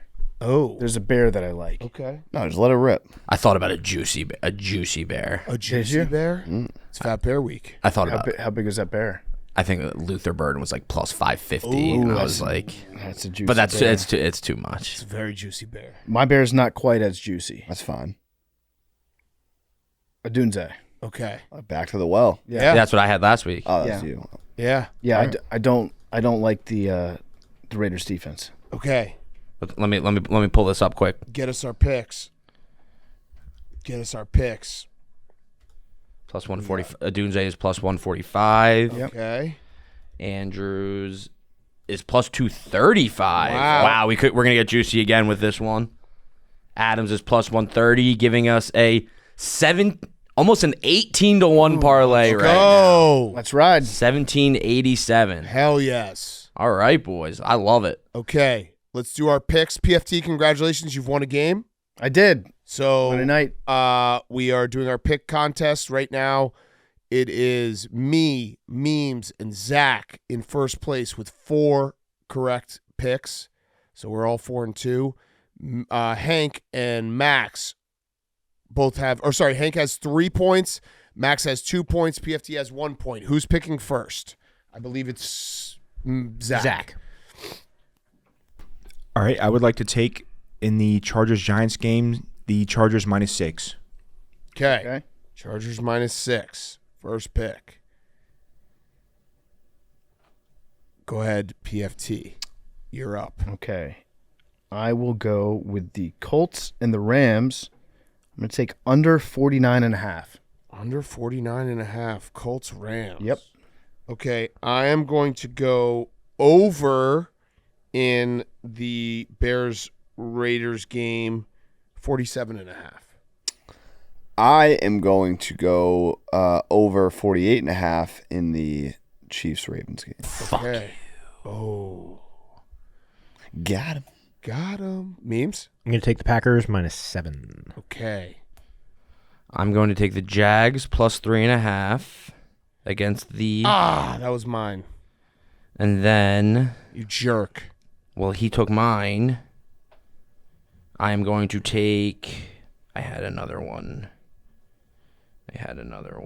Well, all right. His pick is passed. Go memes. What? What does that mean? I'm going to it's take taking way too long. Minnesota. That is Be never ready. That has never Be been ready. a thing ever. Be ready. That is never. Fuck it. I'll take over. I'm going to take over 49.5 in Colts Rams. What was your first pick? Jags plus 3.5. All right. Vikings Steelers over 40.5. Okay. Ooh. I'm taking the Jets. Jets plus 2.5. Plus 2.5. I'm taking the Vikings minus 2.5. I'm gonna take the Broncos. That was my other one. Yeah. Broncos Carson Wentz. minus 7.5 over the Bengals. I would like to take the Titans-Texans game over 38.5. Ooh, I like it. It's gross. That's so gross. That's But a I good like pick. it. Yeah, it's a good gross. Zach, can you walk me through how they get there? If you envision it. To envision that amount of points hitting, I think we're throwing bombs. I would like to see. It's just that's fun football. I would like to see high aerial throws to the end zone. Okay. Guys coming down with them. No booth reviews. Okay. Nico Collins, like 4 touchdowns. Let's spread the ball around a little bit. Okay. Okay. All right. Good job, boys. Let's get to our interviews. We're going to do Daniel Jones, one question with the quarterback, and then we are going to go with Shane Bacon, talking some Ryder Cup. Very excited. Great weekend coming up. And then we'll finish up with Fyre Fest. Before we get to Daniel Jones, he's brought to you by our great friends over at Chevy. Football season's here. Whether you're grinding through the week or gearing up for kickoff, there's one ride that's always game ready. That is the Chevy Silverado. The Silverado is a longtime partner of Part of My Take. It's our favorite truck, and it's all about grit. From job site to tailgate, Silverado lets you show up strong and tackle any task. Built for the hustle, ready for the game, Silverado is America's most dependable full-size truck. For J.D. Power 2025 award info, visit jdpower.com/awards. Head to Chevy.com to learn more. Build your own Chevy Silverado today. Daniel Jones is also brought to you by Twisted Tea. It's a refreshing hard iced tea made with real brewed tea and 5% alcohol. Twisted Tea is the perfect alcohol to keep the good times going all season long. Whether you're hanging out at a friend's house, catching a game at the stadium or at the bar, or just seeing where the day takes you, Twisted Tea is there to turn your day up a notch and make a good time a great time. Twisted Tea is delicious. I love the half and half. So refreshing. Great drink to have outside. Great drink to have over ice. Great way to get your party started, the night started. Have a Twisted Tea. Keep it twisted. Grab a tea. It's game time. Stock up on ice-cold Twisted Tea today. And now, here's Daniel Jones. Okay, we now welcome on a very, very, very, very special guest for one question with the quarterback. It is Daniel Jones, the best quarterback in Colts history as of right now. That wasn't my question, but if you want to comment on it, you can. I'm not going to comment on that. Okay, all right, smart. All right, but incredible start to the season, 3-0. I'll start, and then we'll go around the room. One question with the quarterback, Daniel Jones. Rank these nicknames and tell us which one you, maybe like the backstory between each of them. So you have Indiana Jones, Danny Dimes, and Vanilla Vic. Wow. I mean, I guess the Danny Dimes thing, I feel like started like right when I got to New York. I think that was like a Giants Instagram social media people started that. Indiana Jones just now. Vanilla Vic, that was I don't know when that was. When I tripped or when I fell on Monday Night Football or whatever it was. Yeah. But I don't know, probably Indiana Jones, Vanilla Vic, probably Danny Dimes, and then Vanilla Vic. Okay. Vanilla Vic 3. I don't want to toot my own horn. I think I came up with Indiana Jones. I think it was like 5 minutes after you signed with the Colts. I was like, this just makes sense. This is going to be too perfect. And it's a good one. I feel like obviously somebody else was going to come up with it, and everybody would have come up with it. But it's a good nickname, and I feel like it fits you well. Appreciate that. So my one question, one time you said real swag is no swag. Can you define aura? Aura. Aura. Did I say real swag is no swag? That's a quote. I think I'm going to attribute that to you. Yeah. Okay. All right. Thanks. Yeah. Aura. I guess it's just like a vibe, like a sense of confident swagger that you give off that people feel. I mean, that's a new like kids, I feel like younger generation term, right? Like, are y'all using aura? Is that part of the vernacular these days? We're not. We're old. Hank does when he's talking about Jason Tatum. Okay. Yeah. I don't know if you came up with real swag is no swag, but I know that people were talking about it with you. I think it was your coach at Duke. Oh, that makes sense. Yeah, Coach Scott used to say that. Yeah. Coach Scotty, okay, all right. Maybe it was in regards to you. I think that it's 100% a correct quote. I believe in that 100%. Yeah. Real swag's no swag. Hank, you got one? Yeah, Dan. My question is. Oh, Dan, huh? Daniel son. Which do you prefer? I don't care. Okay. I mean, whatever. Yeah. Because I'm a Dan as well, and I feel like it's interesting to be Daniel. You don't see a lot of Daniels out there. You see a lot of Dans. Yeah. How do you feel about Danny? Do you ever get Danny? I got Danny for like a little bit as like a kid in like Little League, and that didn't stick. I think there's just, if you become a Danny, you just stay a Danny for the rest of your life, kind of thing. Yeah. Yeah. All right, go ahead. Yeah, my question is just, this is our Colts. This is our Colts. We bleed blue. Yeah, there we go. Yeah, it's actually, this is our Colts. This is our team. Mm-hmm. Oh wow, my bad. Yeah, you screwed it up. Shit. Listen, y'all had him on the show. Did y'all have him on the show? No, we need to. No, we should. He should actually do our theme song. Yeah. For part of my take. This is our take. Have you had him in the locker room? Has he been able to, like, have you seen him, met him pregame? I haven't met him. I think he performed at one of our preseason games. Okay. But I haven't met him yet. I gotta meet him. Yeah. All right, Zach. Don't blow it. Hello, Danny. Hope you're doing well today, man. What's up, Zach? What's going on, man? I got just a quick question. I was curious, if the other players on your team were to describe you in 3 words, what 3 words do you think would most commonly be used, or would you hope to be used to best describe you as a teammate? Wow. Good question. Wow. We're getting deep. Hopefully good camaraderie. I think that's a theme on this team. We got good dudes, good camaraderie. I don't know. Working hard, ready to go, prepared, trying to get going. We shorten camaraderie to Rod these days, you know. That's I like that. That's Good awesome. Rod, you know, we're talking about good camaraderie on the team. Okay. Get that Rod going. Yeah, we got to get that Rod in here. Yeah, I would say tough as well. You're a tough quarterback. I would say Vanilla Vic. Yeah. Yeah. All right. All right, Max. Hi, Daniel. Max. I know there's one question with the quarterback, but mine's going to be kind of a 2-part question, but still one question. Okay. I'm an Eagles fan. I love Saquon. It seems like you guys have a great friendship. So my first part of my question is, how awesome is Saquon? And the second part of my question is, has he texted you and been like, see, this is pretty awesome to leave the Giants?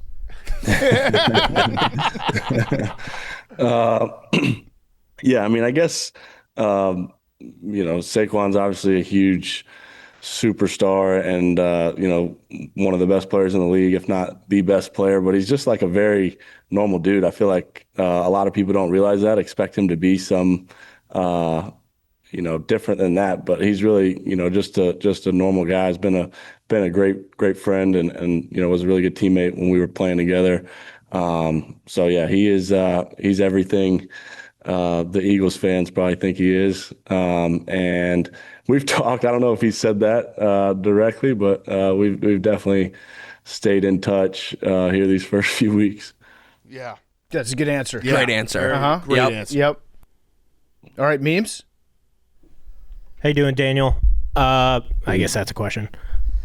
I'm doing good. All right, good job. I looked up Daniel Jones fun facts, and it says you used to be a hooper. So my question is, can you still dunk? Can I still dunk? Yeah, I can still dunk. I can still dunk. Okay. That's a good question. Good question. Now, Daniel, you can finish. Do you have a question for us? Question for y'all? Yeah. I don't know if I have a question for y'all. The question can also be, do you guys have one more question for me? Yeah. Okay. Well, I actually have a question for PFT. All right.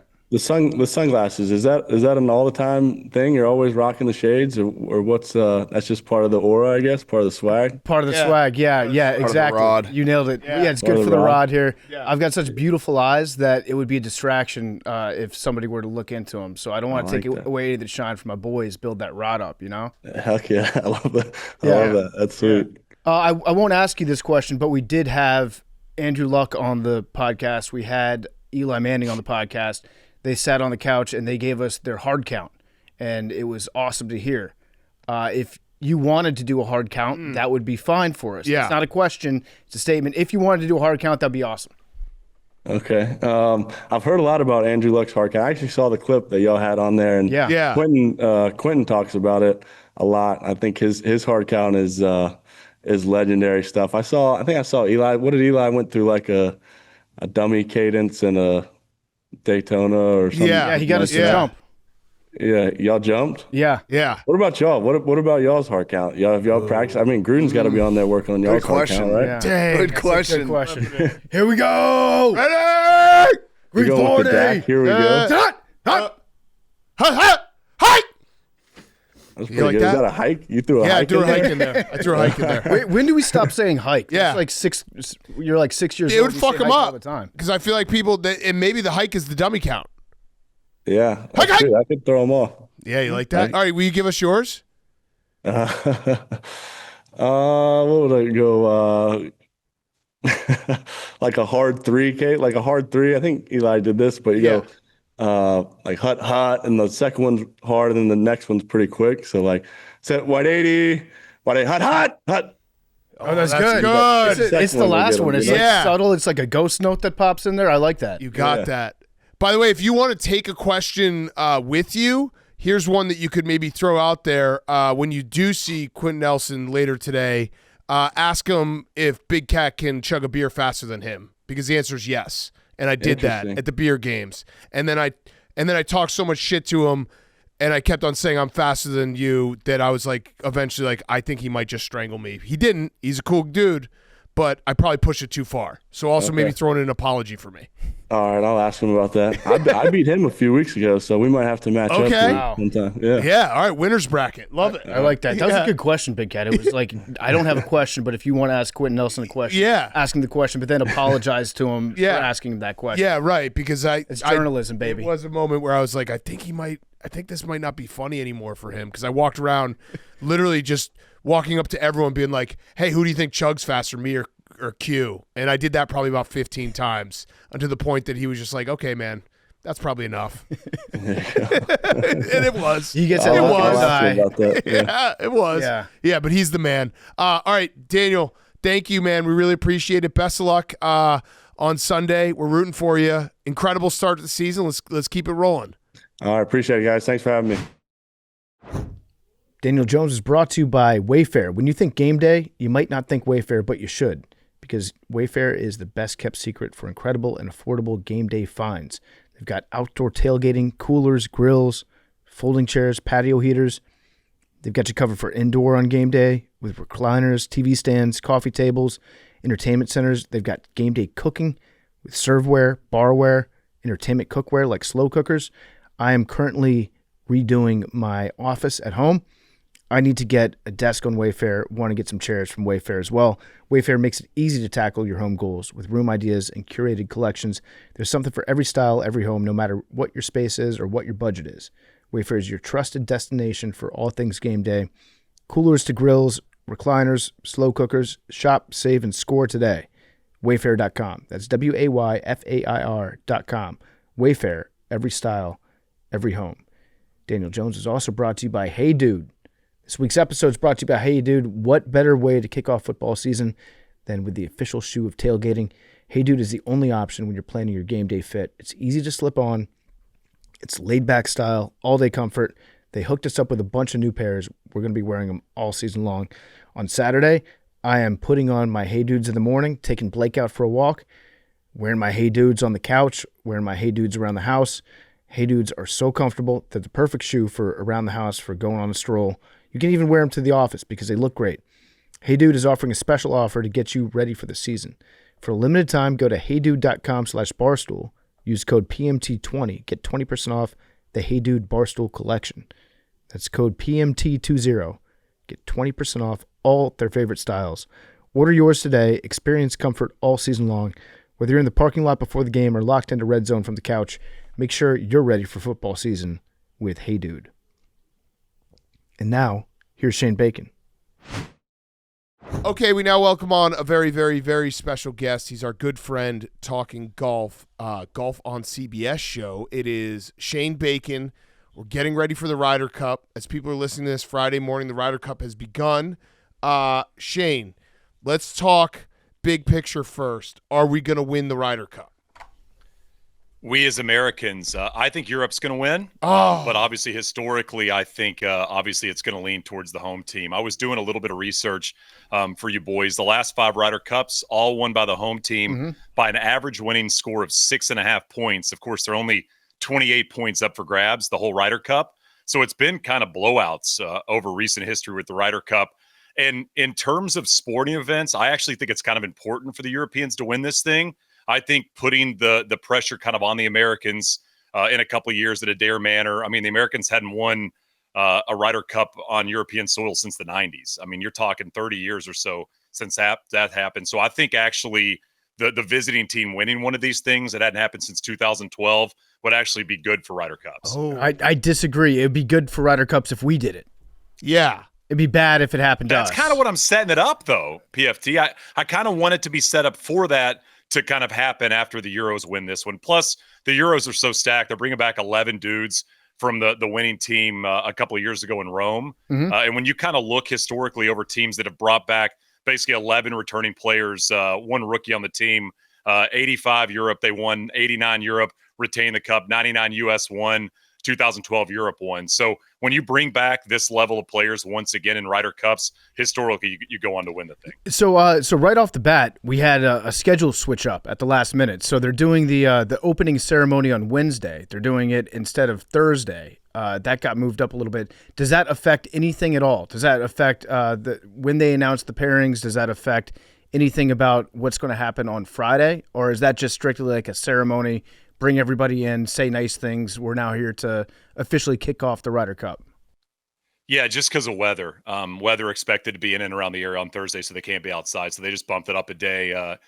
Tennis shoes on, suits on, ready to rock on Wednesday, and then obviously kind of flowing. And by the way, hot take with the tennis shoes on with the suits. Yeah, let's People talk about that. We need to discuss. What are y'all's thoughts on that? I had never really thought about it before, and then I saw it, and I was like, yeah, the Europeans look better than us. Yeah. The no ties and tennis shoes, it doesn't look like we're taking it seriously. The Europeans take this thing more seriously. I mean, that's basically what the Ryder Cup is. I had a discussion on the show the other day with Patrick McDonald, who I do the show with, and we were talking about how American media people, somebody like myself, maybe even one of you guys, PFT, I know you're rooting for Team USA, Big Cat. I'm assuming you are as well. I feel like Hank probably is rooting for Europe. Hank's rooting for the Europeans, obviously, for the Super Bowl and all that stuff. I mean, that's kind of a Hank thing. But when you think about American media members, it almost feels like a lot of rooting for the Europeans. And when you think about the European media at the Ryder Cup, like they are diehard, cry when the Europeans win. I mean, it is as important to the people in and around these teams as it is the players. So it feels like, I wrote something about this. You guys had Joe Buck on a couple of weeks ago on the pod, by the way, great interview. Love Joe. Thanks. And he was talking about the production meetings for the Broncos Seahawks Super Bowl. And remember when he said he met with Peyton in the bus and it was, talking about Broncos football. And then he met with what was the Legion of Boom all together. And he knew instantaneously it was going to be a bit of a blowout. That's a little how I feel in terms of this Ryder Cup. So we got to check him for Adderall. We got to get Victor Hovland in, check that piss out. That's what I'm hearing from you. So how do we take it more seriously? Is it a cultural thing? Because I was saying that the chants we get bodied in the chants when Europe when it's played in Europe. USA's a bad chant. Yeah, but not only just it's the soccer thing. They just know how to do they'll pick some 80s power ballad and change one word and it will sound the coolest thing ever. Whereas we don't have anything. We just yell mashed potatoes. What do we have to fix?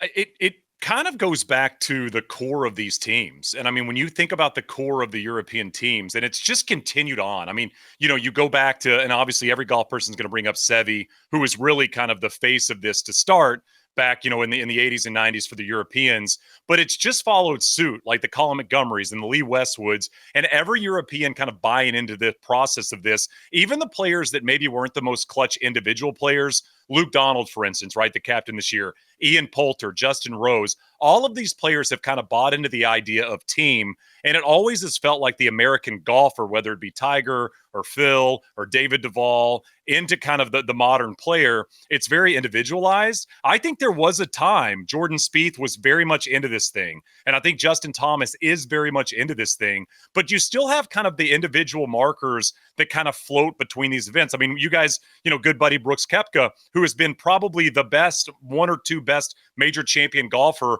over the last decade or so in terms of golf outside of Rory, he didn't quite buy into what the Ryder Cup was all about. He'd play decent at it, but it felt like some of the really big superstars on the American side would show up, and it wasn't everything to them. They were playing golf. It was an event that they had to play. And I also think the President's Cup probably doesn't help. The fact that the Europeans get a year off in terms of team golf, the Americans have to play in something every single year. And when you do that, I'm assuming it's a bit exhausting at the end of the season to have something every year to have to play in and have to obviously show up for and play decent, or else obviously it's embarrassing for your team and your captain. Yeah, that's fair. That's a fair way to look at it. The specialness of playing team golf for your country, it's more important to the Europeans. And I do agree with what you're saying about the media too. I wish our media would get behind Team USA in this, like we will, if it turns out that when we check in on the Ryder Cup on like Saturday morning we're winning. Then me and Big Cat will be all in on it. The most fascinating thing to me about the Ryder Cup is how the different host countries can kind of put their finger on the scale a little bit with the course, since they're setting the course up. And this is Bethpage Black. I'm not sure if you know this. It's a very hard course. There's a sign that they put up saying "Warning: Experienced golfers only." I love that merch, by the way, where it's just like the letters on the visor. It's absurd. It's the ugliest hat ever. Did you see the visor? Yeah. Did you see the visor one? That's a look, man. I would want to punch myself in the face for wearing it, but I also want to wear it. But it's fascinating to me how you can try to mess with the course a little bit to give an advantage to your team. So what has Team USA done to Bethpage Black to make it easier for them, harder for the Europeans? So rough is cut down a bit. I don't necessarily know if that actually helps the Americans. I think the Europeans have plenty of long hitters in terms of their golfers. I think, historically Americans have had longer hitters, so they want the rough to be short.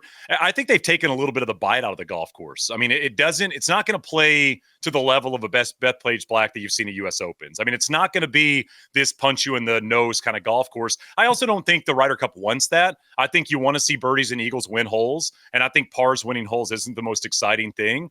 But I think the rough is going to be very, very manageable and easy to play out of. I think if us three went and played Bethpage Black like on a typical year in August, the rough would probably be more thick that time than what you're going to see this week at a Ryder Cup, for these two teams. And I think the greens are going to be extremely fast. Now, again, I don't know if that necessarily helps the Americans, but I do think when you look at this team, putting is, in theory, going to be something the Americans can lean on in terms of an advantage. All right, so the actual setup of the tournament, we obviously know how it's set up, but for our listeners who aren't big golf fans, Friday, Saturday, Sunday I know is singles. How does a Friday, Saturday format work?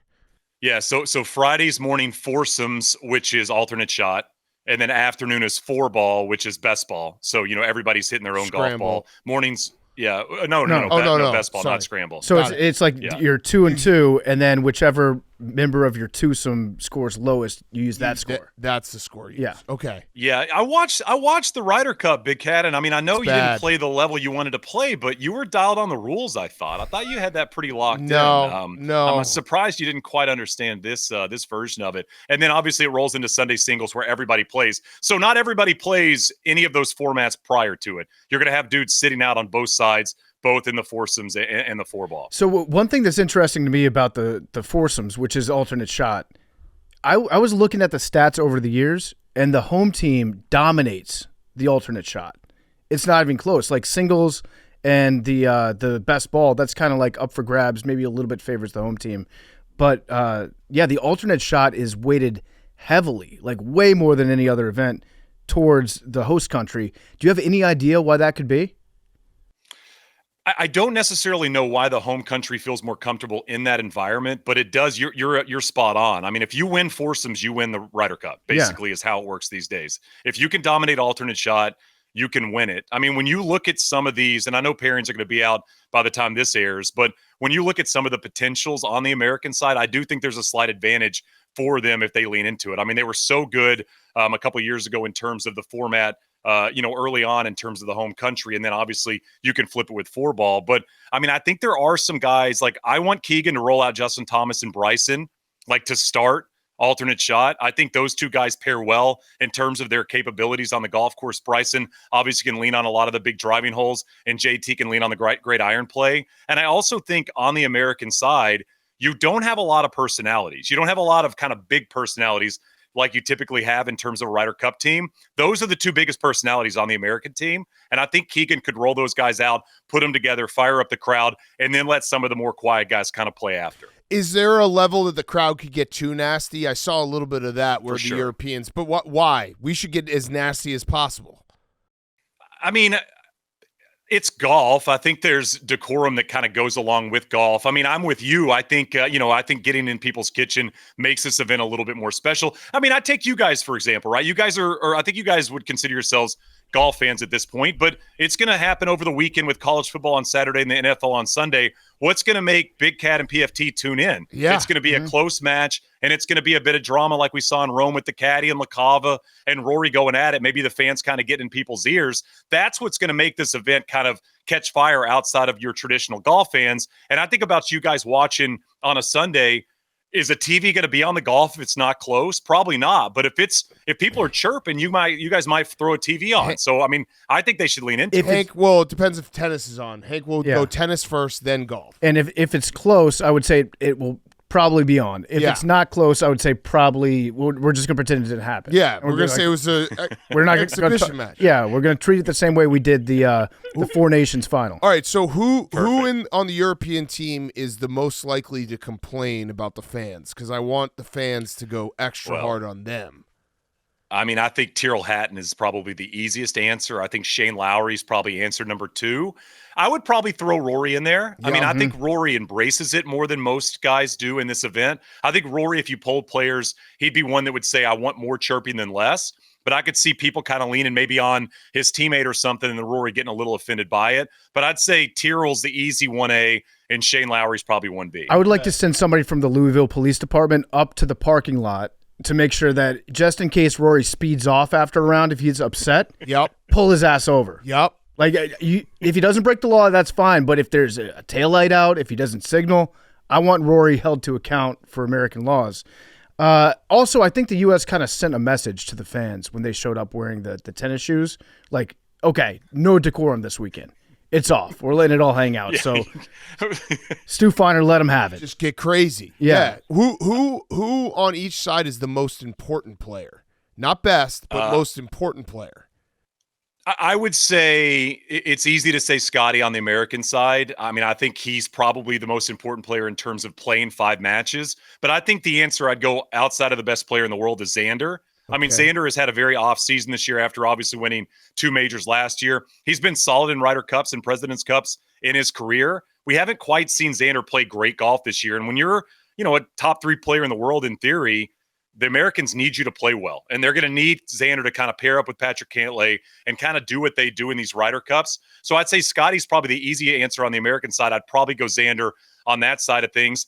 And an interesting side on the European thing is this. Rory's the answer, right? If Rory plays well, they're going to win the Ryder Cup.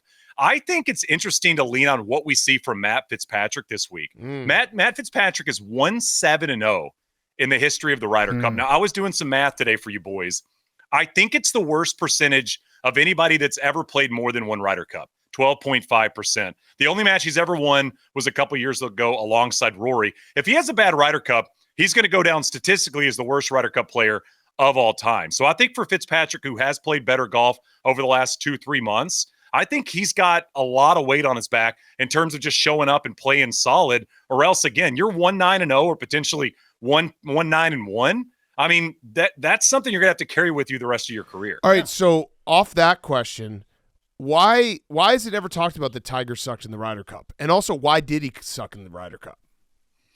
I think the partners got nervous. I think Tiger played with people and they kind of freaked out. He played well in the President's Cup. He got the right pairings there. Obviously, President's Cup waited because America won all the time. But, he'd always play with Steve Stricker and they would dominate on the President's Cup side of things. Never quite found that level of partner in terms of Ryder Cups. You think about early in his career and you kind of roll out Mark O'Meara and somebody like that. And then he was always kind of paired with just random dudes. He'd play with one guy and then play with somebody else. And I think there was a level of intimidation playing alongside Tiger when you were those guys, knowing, man, I got to play so great or else I'm going to be the one people kind of blame. They're never going to blame Tiger for this. Does that exist at all with Scotty? Because Scotty's obviously playing out of his mind right now and had an incredible season. Is there a little bit of intimidation if you play with Scotty where you put more pressure on yourself? I think so. I mean, I think we saw a little bit of that in Rome. I think he's got the right guy alongside him. I think he'll play a lot with Russell Henley this week. And I think Russell Henley is kind of the perfect personality in terms of somebody you're going to play. By the way, speaking of personality, Big Cat, you're going to be a big fan of this. You know how the Ryder Cup rolls out and they always have weird things that the captains do? Yeah. Keegan Bradley, I had Harris English on the Ping podcast I do. And he said that they used Kirby Smart's Georgia personality test for the American Ryder Cup team. So I'm sure that's going to win it for him, right? I had a take that the hype videos were too early in the week. Monday was too early for a hype video. I just wasn't ready for it. I want to get the hype video right before. I was just anti-golf hype videos in general. It was actually Glued Activator who had the take, but I agreed with him. Yeah. Glued Activator. Yeah, Kirby Smart's the European picture with the smoke, by the way, was interesting. Did they have a smoke machine behind them? I didn't get that picture at all. Again, that's going to be Stu Finder's job to just blaze up Smoke a fatty. them out. Yeah, and just blow in their ear. Blow it in Rory's ear, Stu. Yeah. No, that's fascinating with the Kirby Smart personality test. I would like to see what goes into that. So if we can get our hands on that. If anyone's at Georgia, let us know. I got a dumb question about alternate shot. Whose ball do they use? Like it's not a dumb question. If one guy plays like a TaylorMade, one guy plays a Top Flight. Always the approach shot. So if you and me PFT are playing, and I'm teeing off on the hole, we're using your golf ball because you're hitting the approach in. On a par 3, obviously it's the guy that's hitting the golf shot in because off the tee it doesn't really matter, but in terms of distance, spin rate, things like that with your irons, you're going to want to be hitting your golf ball. So it's always kind of the approach iron shot into the green. That was a good question. I would have thought about hitting off the tee. Yeah. Like it's your tee, your ball. Go for it. Fascinating. With Patrick Cantlay, we're used to hating Patrick. We're used to being like this slow guy. I can't stand watching him. He makes golf boring. He takes 15 minutes to finish a par 3. How can we convince ourselves to root for this guy that we've grown up hating? Is there any spin zone that we can give ourselves? Yeah, I mean, I think Patrick Cantlay is, I think you got to have a heel on your team, right? I mean, I think throughout history, great sports teams typically have the Dennis Rodman-like character that you don't want to play against, but you want him on your squad. And I think Cantlay is that. Also, I'll say this, historically in the Ryder Cup, Americans have had Patricks that do well that maybe you don't root for 51 weeks out of the year. That's true. So maybe it's a Patrick thing. That's true. I was also thinking that like Europeans, if you ever watch a soccer game, you guys waste time all the time. So this is just our version. Deal with it. It's a good point. What does the score have to be on Saturday night for the U.S. to have a shot? If we're down, let's say we're down, because then obviously it's 12 matches. Each match has a point on Sunday, so it's like you can always be alive, so to speak. But what does the score have to be for us to be like, hey, we could still win this thing? Yeah, can't be down more than 3. I think it's probably the way you got to look at it. I think you can be down 3 and have an opportunity. Historically, Americans have been better in singles. So I think if you're down 3 going into it, there is opportunity.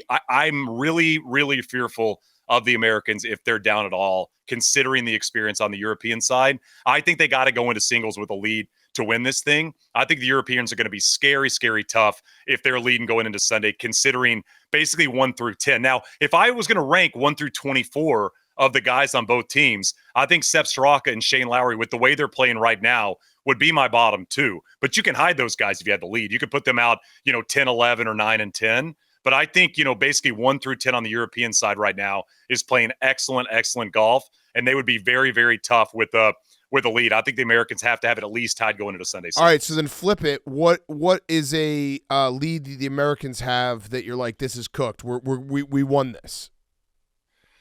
Man, I'd say 4, but that was Medina. I'd say 4.5. I think if they're up 4.5 going into Sunday singles, I think it's done, dusted.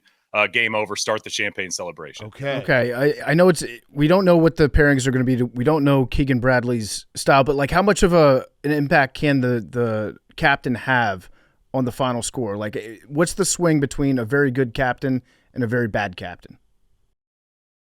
Point and a half, I think it's probably fair to say. I think it's a little bit like Major League Baseball where maybe the manager doesn't have a massive impact once the game begins, but I think the impact leading into a game can matter. So I'd say probably a point and a half in terms of analytical team, people you have in the background, kind of the work you put in leading into a Ryder Cup. What about the strategy of conceding putts? I know there's usually some dispute that happens at some point during the weekend. Oh, he didn't give me that putt. I'm mad at him that he made me putt the ball 1 foot. And then, that turns into its whole side storyline. But is there like a strategy that works best in terms of, anything within 2.5 feet in? Is that line 3 feet? Is it the length of the putter?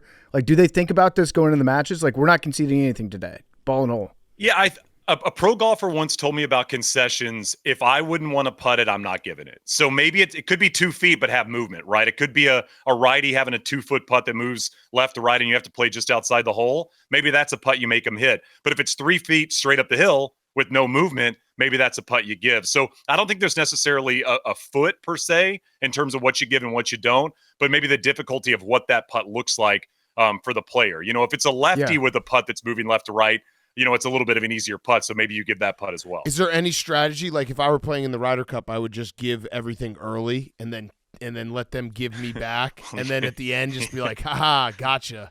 Like you thought we were playing nice. I do think there's a little strategy involved in giving putts early and not giving them late, or maybe not having a guy hit a putt inside of 5 feet early. Mm-hmm. I think that happens probably more in a Ryder Cup than anything else. I mean, Big Cat, I love your strategy of conceding the hole as soon as possible. I do think that's like a cool way of going about it. Like, don't let him get the confidence. Yeah, right. You can see. I think you conceded one at the Ryder Cup off the tee, didn't you? Yeah, you got to. When you're like, I'm fucked. Let's just go to the next hole. Yeah, I don't really have anything in my golf game except trying mind tricks, and those don't work either. I also have decided I think watching Hank play match play golf is among my top 3 favorite YouTube golf things to watch. Love that. He's so passionate. Yep. He wants to win so bad. You see the crash and burn, and also the euphoria when it goes well. I just absolutely can't get enough. I wish Hank had his own golf channel and just play. I mean, I know he won't do this, but don't say that, 4 days a week, Okay, well, you're in luck because there's a new video of Hank and Match Play that's coming out either Thursday or Friday. So I would recommend watching that one. It's a good one. Me and PFT are also playing for $5,000 in a couple weeks. Yeah. Yeah. So speaking of that, maybe in this video there might be something that you've never seen in Match Play before. I'm curious to know your take on this. Jeez. We were playing, and it wasn't me. It wasn't Hank. It might have been the people that we were playing with. They both ended up in the shit off the tee, but in opposite directions. Each one of them proceeds to hit their next 2 or 3 shots either deeper or into the water. They both get frustrated. They both said, fuck it, I concede, on opposite sides of the hole, and then drove to the middle. Each person was going to concede the hole to the other person. They didn't know that they had won the hole. What do you do in the event of a double concede? Wow. Yeah, I'd have to call the USGA and ask that. I've never heard that before. I do like the idea of maybe it's kind of like when you put your scorecard in, first in, last out. Maybe it's the first person that mutters concession than the other person. But I guess if you say it at the same time, maybe it's flipping a tee, or maybe it's just both lost a hole and you move on. Yeah, like if you had already conceded and then you're driving to the fairway and the other guy goes, hey, I give up. You're like, oh, okay, I'm just not going to tell him that I already conceded this hole. Yeah, I mean, everybody quits, right? I mean, I feel like that's how I play my kids in any board game. They just who's going to quit first because they're getting frustrated, and so am I. Yeah, pick it up and move on. Hank, do you have a question for Shane? Yeah, I'm interested about the debutantes. You're looking at DraftKings. The rookies. The rookies. Okay. Yeah. Obviously, that's we haven't seen them play in these type of tournaments. Is there one of these guys who's maybe better equipped for it, or someone that's going to be feeling the pressure more? I really like JJ Spawn this week. I think JJ Spawn is going to have an epic Ryder Cup. Personality-wise, the way he's played this season. You think about JJ Spawn, of course he won the U.S. Open. He could have had a season where he won the U.S. Open, won the Players, and won a playoff event. I mean, that's a pretty polished year when you think about what Scotty did and Rory did. Basically the third best player in terms of going about your business in the biggest stages. I just feel like you can roll that in. We saw that with Max, a couple times in Ryder Cups and President's Cup, kind of riding that momentum wave to major success. I see JJ Spawn as kind of a Max Homa-like character at the Ryder Cup for the Americans. I could see him having a big week. Who, if we do lose, who can we blame? Will it be Keegan because he picked the wrong guys? Yeah. Who would have, because I want to have just something, if we lose, I want to be like, oh, we should have had this guy. I'm just going to tweet that. So tell me like what I can smartly tweet, like, oh, they should have picked him. That was so stupid. Yeah, it's interesting is it would be tough to lean on anybody, outside of Keegan Pickett himself. I think he was the lone character that had an opportunity to be on this team. Jordan Spieth wasn't playing great golf, although he's been great in Ryder Cups in kind of his history. And also I think he's a great personality fit for a Ryder Cup. But really, when you think about when you do like the bracket in March Madness and there's always that one team left off that everybody gets upset about, that wasn't really the case for either of these teams this year. Okay. I mean, there wasn't really one guy that didn't make it that you were sitting there rolling your eyes saying, ASU should have been in the bracket, right? And so maybe you could blame Keegan, I guess, is probably the easiest person to blame. Okay. If you were looking for like a tweet to go semi-golf viral. Yeah. But I don't know. Maybe Koepka. Like Koepka, if Koepka would have won in France, he'd have been an easy one to say, where was Koepka? Even though he hadn't really played good this year, obviously won at Bethpage Black when the PGA was there a few years ago. I like that, though. I'll just say Jordan Spieth and Koepka would have won. Yeah, well, if you blame Keegan, you're actually also complimenting Keegan. You should have been like, hey, if he had picked himself, we would have won. It's a good call. Yeah, believe in yourself as much as I believe in you, Keegan. I'm blaming Keegan the captain, not Keegan the golfer here. It's like when you get asked in an interview, like, what's your greatest flaw, and then you somehow compliment yourself. Yeah. I try too hard. I would just work too hard. I'm too good. I'm too hard of a worker. Yeah. What's it like playing with Bryson as a partner? And I guess this is more specifically towards alternate shot, but since he hits the ball so much further than everybody, does he actually end up putting his teammate in a position that they're not used to? Maybe, but you guys have played golf. You'd rather hit a wedge than a 7-iron. I think it's awesome to play with a guy that drives the golf ball as good as he drives the golf ball. I think if you're Justin Thomas, who it's kind of been his Achilles in terms of the way he's played this season, driving the golf ball, it kind of has fallen off in terms of his consistency and his accuracy. If you're JT paired up with Bryson and you're like, dude, this guy's hitting at 340 and he's hitting 8 fairways or 9 fairways.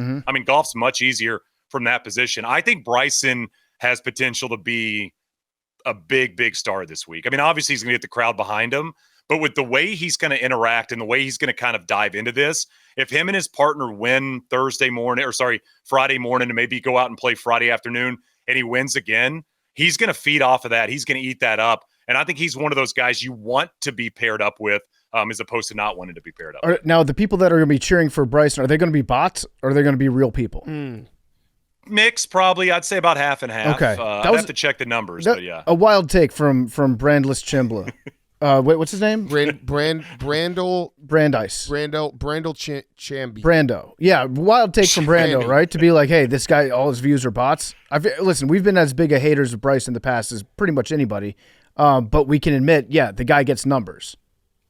I kind of thought it was like the perfect take. It was just like, you talk about a take that just gets people riled up and there's no way to kind of quantify it. I thought it was maybe the perfect take about something that may or may not be true. Who the hell knows how many bots are watching a YouTube video? I thought it was kind of perfect, actually. It's ridiculous, but also I thought it was kind of a perfect take. And again, anytime you can kind of outreach golf in terms of a take, you've won a little bit. Yeah, the number's more than 0, so he's not technically wrong.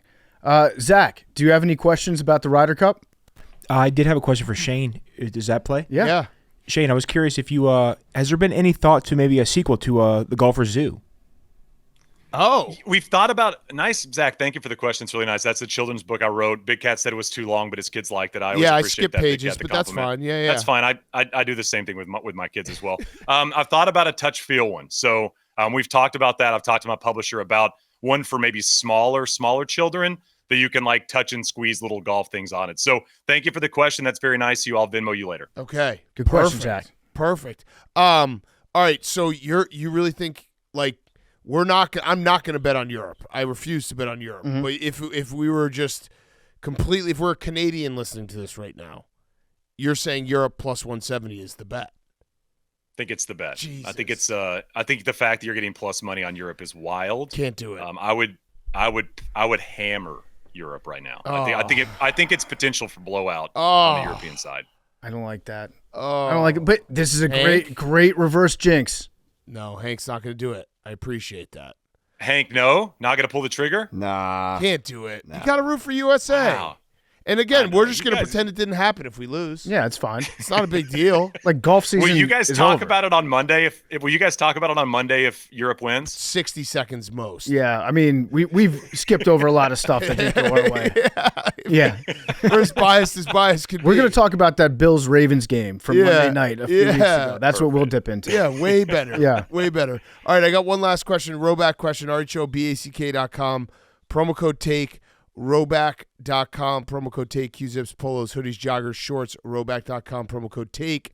What hole is your favorite hole at Bethpage Black? Love 17. I think it's to be pivotal, obviously late in the round. But I think 17, if I was going to set up shop, I'd go to 17 and watch that. I think that'll be where most matches end up. 18's probably one of the weaker closing holes you'll see in terms of championship golf. It's fine, but it's not the most exciting. I think 17 is the spot. Okay, what's the easiest hole? What are the birdie holes out there? The par fives are birdieable. I think 2 will be pretty gettable as well. Actually, 1 with the tees moved up. I think Rory and Bryson will get close to driving the first. They moved the tees up for the grandstands. I think there's going to be an opportunity for dudes to maybe get in those greenside bunkers or get really close to the front of the green there. I'm off the tee, the longest hitter. So 1 and 2 is not a bad spot to be as well. Okay, that's awesome. I like that. How does the pairing announcement go? Is it like we do when we do the Ryder Cup, where it's the team announces one pair and then Europe has a chance to respond and they get to name the next two pairs? That's President's Cup is the comp, which I think is the way to do it. This is you present both, which is I don't love it as much. I just don't think it's as much fun, but that's the way they do it. That's kind of when Rory was talking about the last time out with Cantlay and where he was going to fall on in terms of getting put out there in the third spot. That's the presentation is simultaneous. Okay. Is it really against the rules if like somebody hits a ball deep into the rough into the gallery and they kick it out for a United States player? Is that really against the rules? A fan kicks it out? No, rub of the green. Oh, okay. Well, listen, Long Island, you have a chance to prove New York is a great sports town. I don't want to tell you to do anything, but throw them all out there. This would be the funniest thing to ever happen to golf if we were just fairway every single drive. You're pretty much on the team if you're in the galleries. Yeah, that's an interesting home field advantage that I haven't thought about. It's like you just act like it hits you. Yeah, and it just bounced. Yeah, it's like right? It's like when you're bowling with bumpers, you're golfing with them. Yeah, I was working last week with my buddy James Nitties, and he said he hit one in a tour event one time, and it hit a lady's head and kicked 30 yards out of bounds, and she's yelling at him. He yelled 4, and she was yelling at him when he got up there about hitting her, and he's like, "Well, my ball's like in the hazard now, you know. I mean, now I'm going to miss the cut. You know, now I had an opportunity for that to be like in the left rough to a right hole location, and I might make birdie. So, yeah, kind of rub of the green there. Tiger had some of those guys back in the day that would give him a little foot wedge sometimes, help him out. Just kick it out. Yeah, just kick it out. Yeah. I mean, you guys are true American fans. I mean, the Ryder Cup's great content, by the way. Yeah. Hey, Big Cat, listen, the driver everywhere on the par 3s. Yeah. I'm a big fan of. I don't like people trying to talk you out of it. Yeah. I also think you should go like driver 3 wood, 5 wood, 7 wood, 9 wood in the bag. Almost no irons. I like that. I think that would help you out a lot. All right. I have 2 years to get better. I have 2 years till the next Ryder Cup. I have to do it in secret because I want to just one day just be better than Hank. It would devastate him. So I got to figure it out. Sick. I need some would golf be sick lessons. if you showed up and you need. Yeah, I mean you can.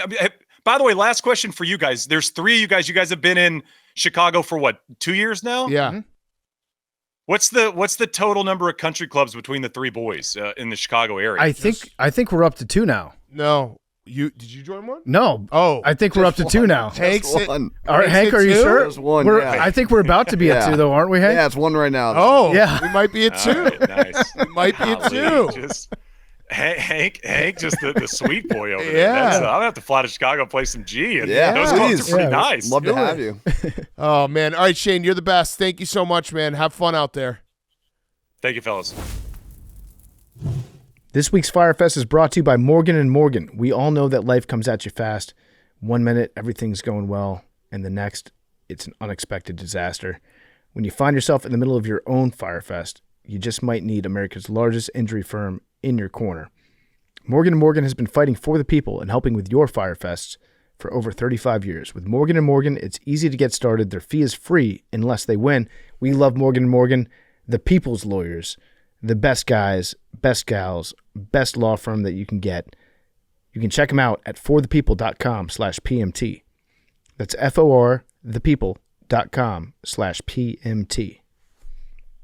Okay, Fyre Fest of the week, Henry. Fyre Fest, nothing crazy. Nothing really at all. I mean, people were saying it was a Fyre Fest. I didn't really look at it that way. I'm washed, though. One of our coworkers went semi-viral for posting a clip being like, yeah, like... Oh, Jacob said this really funny. People always ask me, you know, funny. they say they don't know Barstool, and they ask me about Hank, who's just like some no-name producer behind the scenes.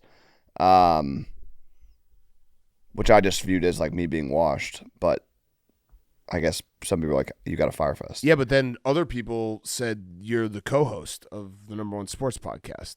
Yeah, shout out to Gaz. Yeah, Gaz, #1 Hank guy. I actually think Hank is like, you fly the highest when you get put down by something. So like in the aftermath of someone saying that, everybody was like, you're out of your fucking mind, Hank. Yeah, Hank it was runs- honestly, I Hank runs appreciated the company. support. I appreciated the support. And I honestly understood what she's saying because like I enjoy it. It makes me laugh a lot of the times when people say you work at Barstool, people are like, oh, I don't really follow Barstool. And then they will bring up like 10 Barstool things. It's like, well, yeah, you follow Barstool. Like, Yeah, all right. of those things are Barstool. Yeah. Hank's the glue guy of this show. So I always has been. I understood. You are. You're the glue of this show. What does that mean? It means you're the glue. If you weren't here, this show would fall apart. And we get high when we smell you. Yeah. Wow. Thank you. But yeah, it was actually nice. A lot of people were supportive, so I appreciated it. That's good. So not really a Fyre Fest. I don't really have any Fyre Fest. My car didn't get broken into. I actually got it all fixed. Oh, hell Drives yes. good now.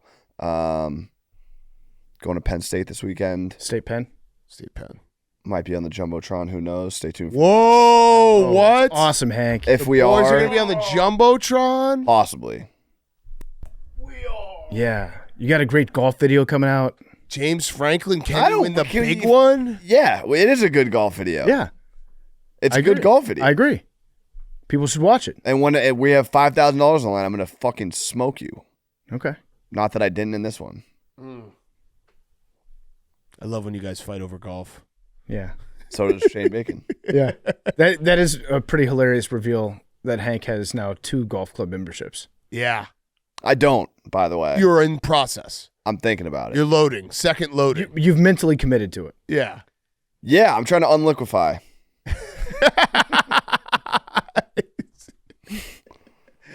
Gotta unliquefy. Yeah, you don't That's be sitting around with a sound pile of cash. advice. Yeah. It is. It's Why an don't you investment. Invest it. I am. This in is golf. investment. He's investing in himself. Yeah.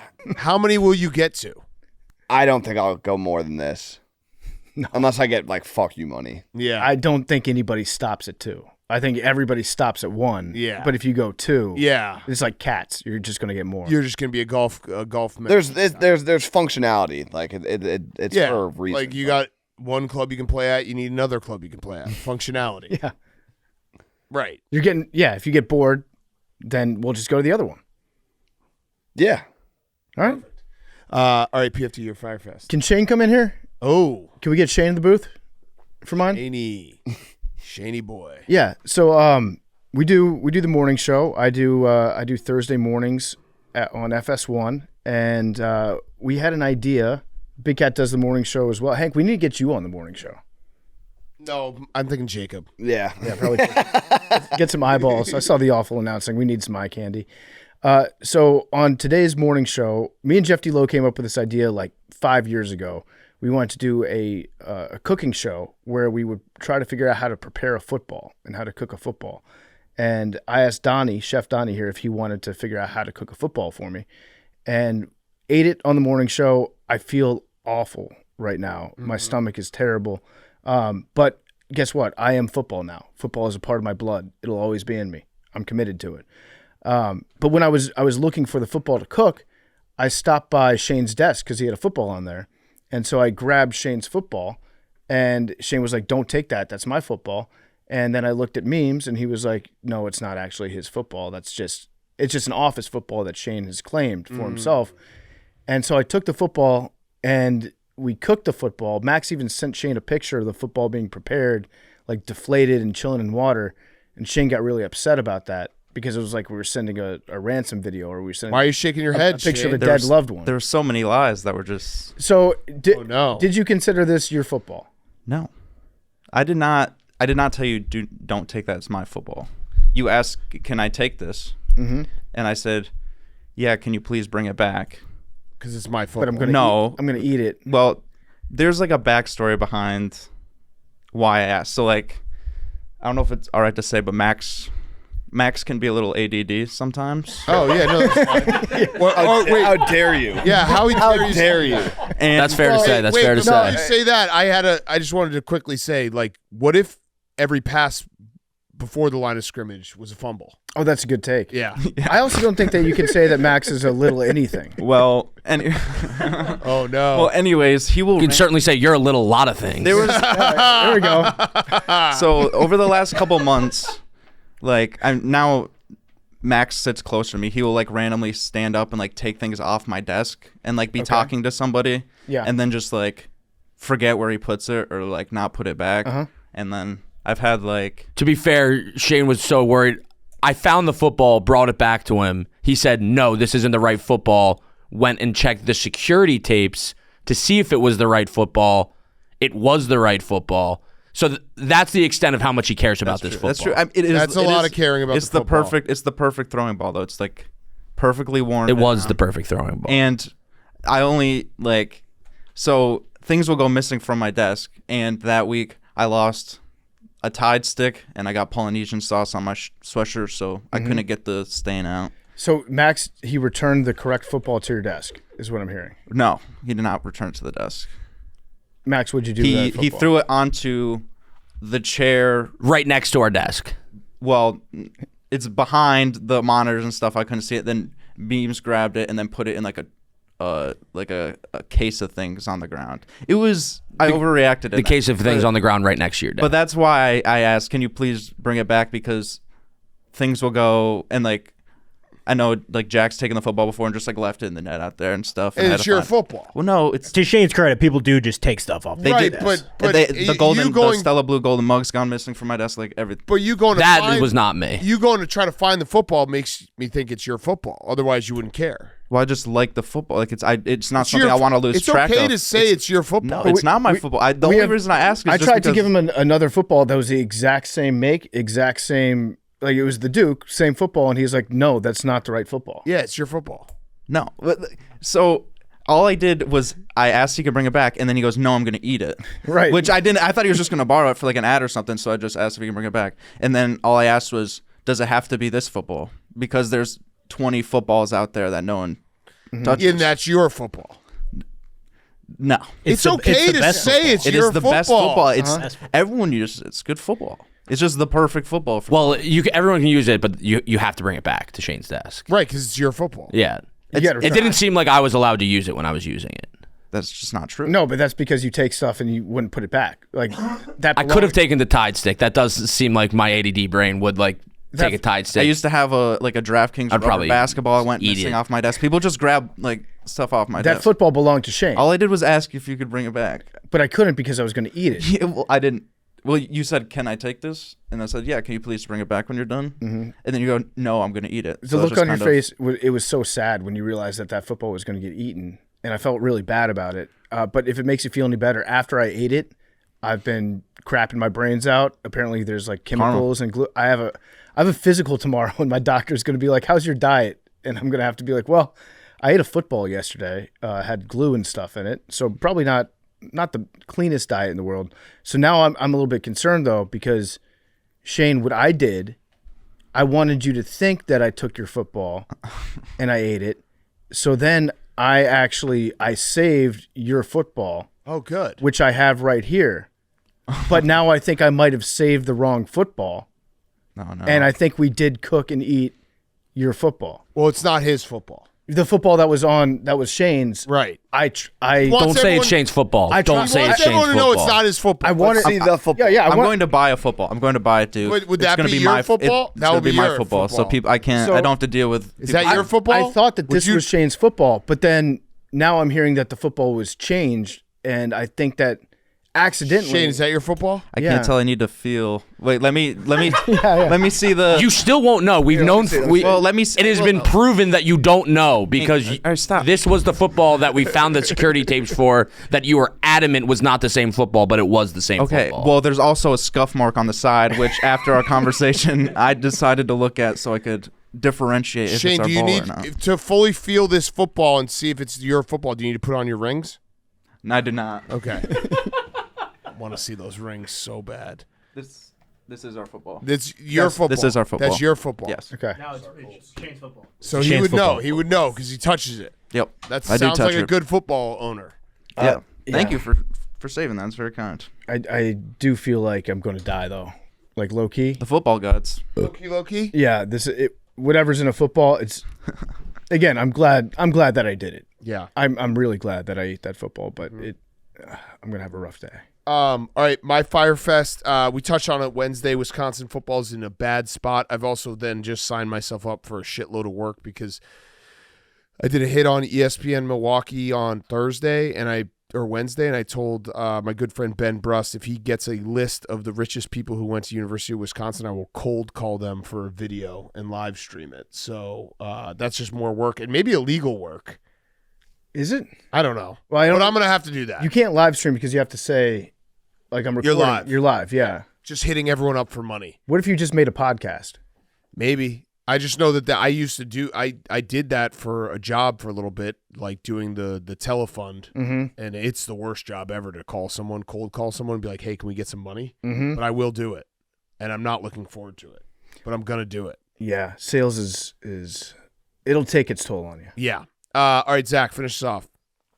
My Fyre Fest of the week is we may have recently talked about how my apartment building did get sold to a different company. Oh, I don't remember this. All right, well, we got some letters under the door the other day that was like, "Hey, great having you. We're gone. We're selling this building. New guy owns the building." My Fyre Fest of the week is like we've been invaded by new employees of the building. No more familiar faces. It feels like I'm living in enemy lines. Oh, yeah. Like it's new regime. That's exactly what it feels like. There's like an unsettling energy of like, will we be able to continue to stay here? We got different policies with the mail. Are they just trying to squeeze you out? Like that could also be the case. It feels like it feels really tense in every floor of the building now. No pajamas in the hallway. I wouldn't even risk it. I might even go full formal in the hallway now. Yeah, I don't know what the future looks like, but it does look like. It's every day I get home, it feels like an away game now, rather than like a safe space. Are they doing stuff where since they're new, are they like putting breakfast out for you guys, or trying to make it seem like they're a cool management company? So the other day they put like 2 pots of coffee downstairs by the front door, but there was also like 6 new guys walking around, shirts tucked in with clipboards, just noting stuff down. I was like, this can't be good. Yeah, that's what they do. They'll put out like the worst continental breakfast and be like, "Hey, we're such a nice management company. I look forward to working with you guys as your tenant here. By the way, rent's going up $1,000 a month, but we got a bagel for you." I can feel that there's a looming sense of that's what's going to happen. Yeah. We got Big Texas, but by the way, we're going to 30% increase. Yeah. See ya. Yep. Don't let them do that to you, Zach. I'm going to try to stand strong, but I don't think it's going to work out. Well, your lease is up, what, 6 months? Yeah, pretty soon. You could some hardball. Zach, you could organize a rent strike. Yeah. Like a picket? Well, just tell everybody in your apartment building, don't pay the rent to the new company. They can't evict all of us. That's another thing. They shut the portal down, so now I got to figure out how to get a checkbook. I've never done that before. Okay. Have you ever written a check? I have not, outside of like school, like teaching you how to write a check. Okay. I've been checkless. Do you guys have checkbooks? I do. I do not have a checkbook. Me neither. Yeah. All right. Good show, boys. Got to pay the dink guy somehow. Ready? No. He's out. Penalty box. No. Ready? Set. No. No. Numbers. 3. Oh, that was close. Damn. I'll go 4. I'm going to go 5. I got it. I'm looking at a video of Jaden practicing right now. I think he's playing. I got it. I'll go 22. 39. 33. The Zach reveals all time. 99 Pug. Just look at the numbers on the thing. Yeah. 76. Zach, you're hot. What was your number, Zach? 39. Right there. Zach said he's actively trying not to get it. 97. Damn. 97. Well, Memes is actively trying not to get it too. Guy will never get it. I've stood on that hill. It's much more impressive to not get it. Yeah, right. How many people have gotten it? Everybody. Yeah. How many people You've have been it? trying One to guy get it every time. One guy hasn't gotten it. Love you guys.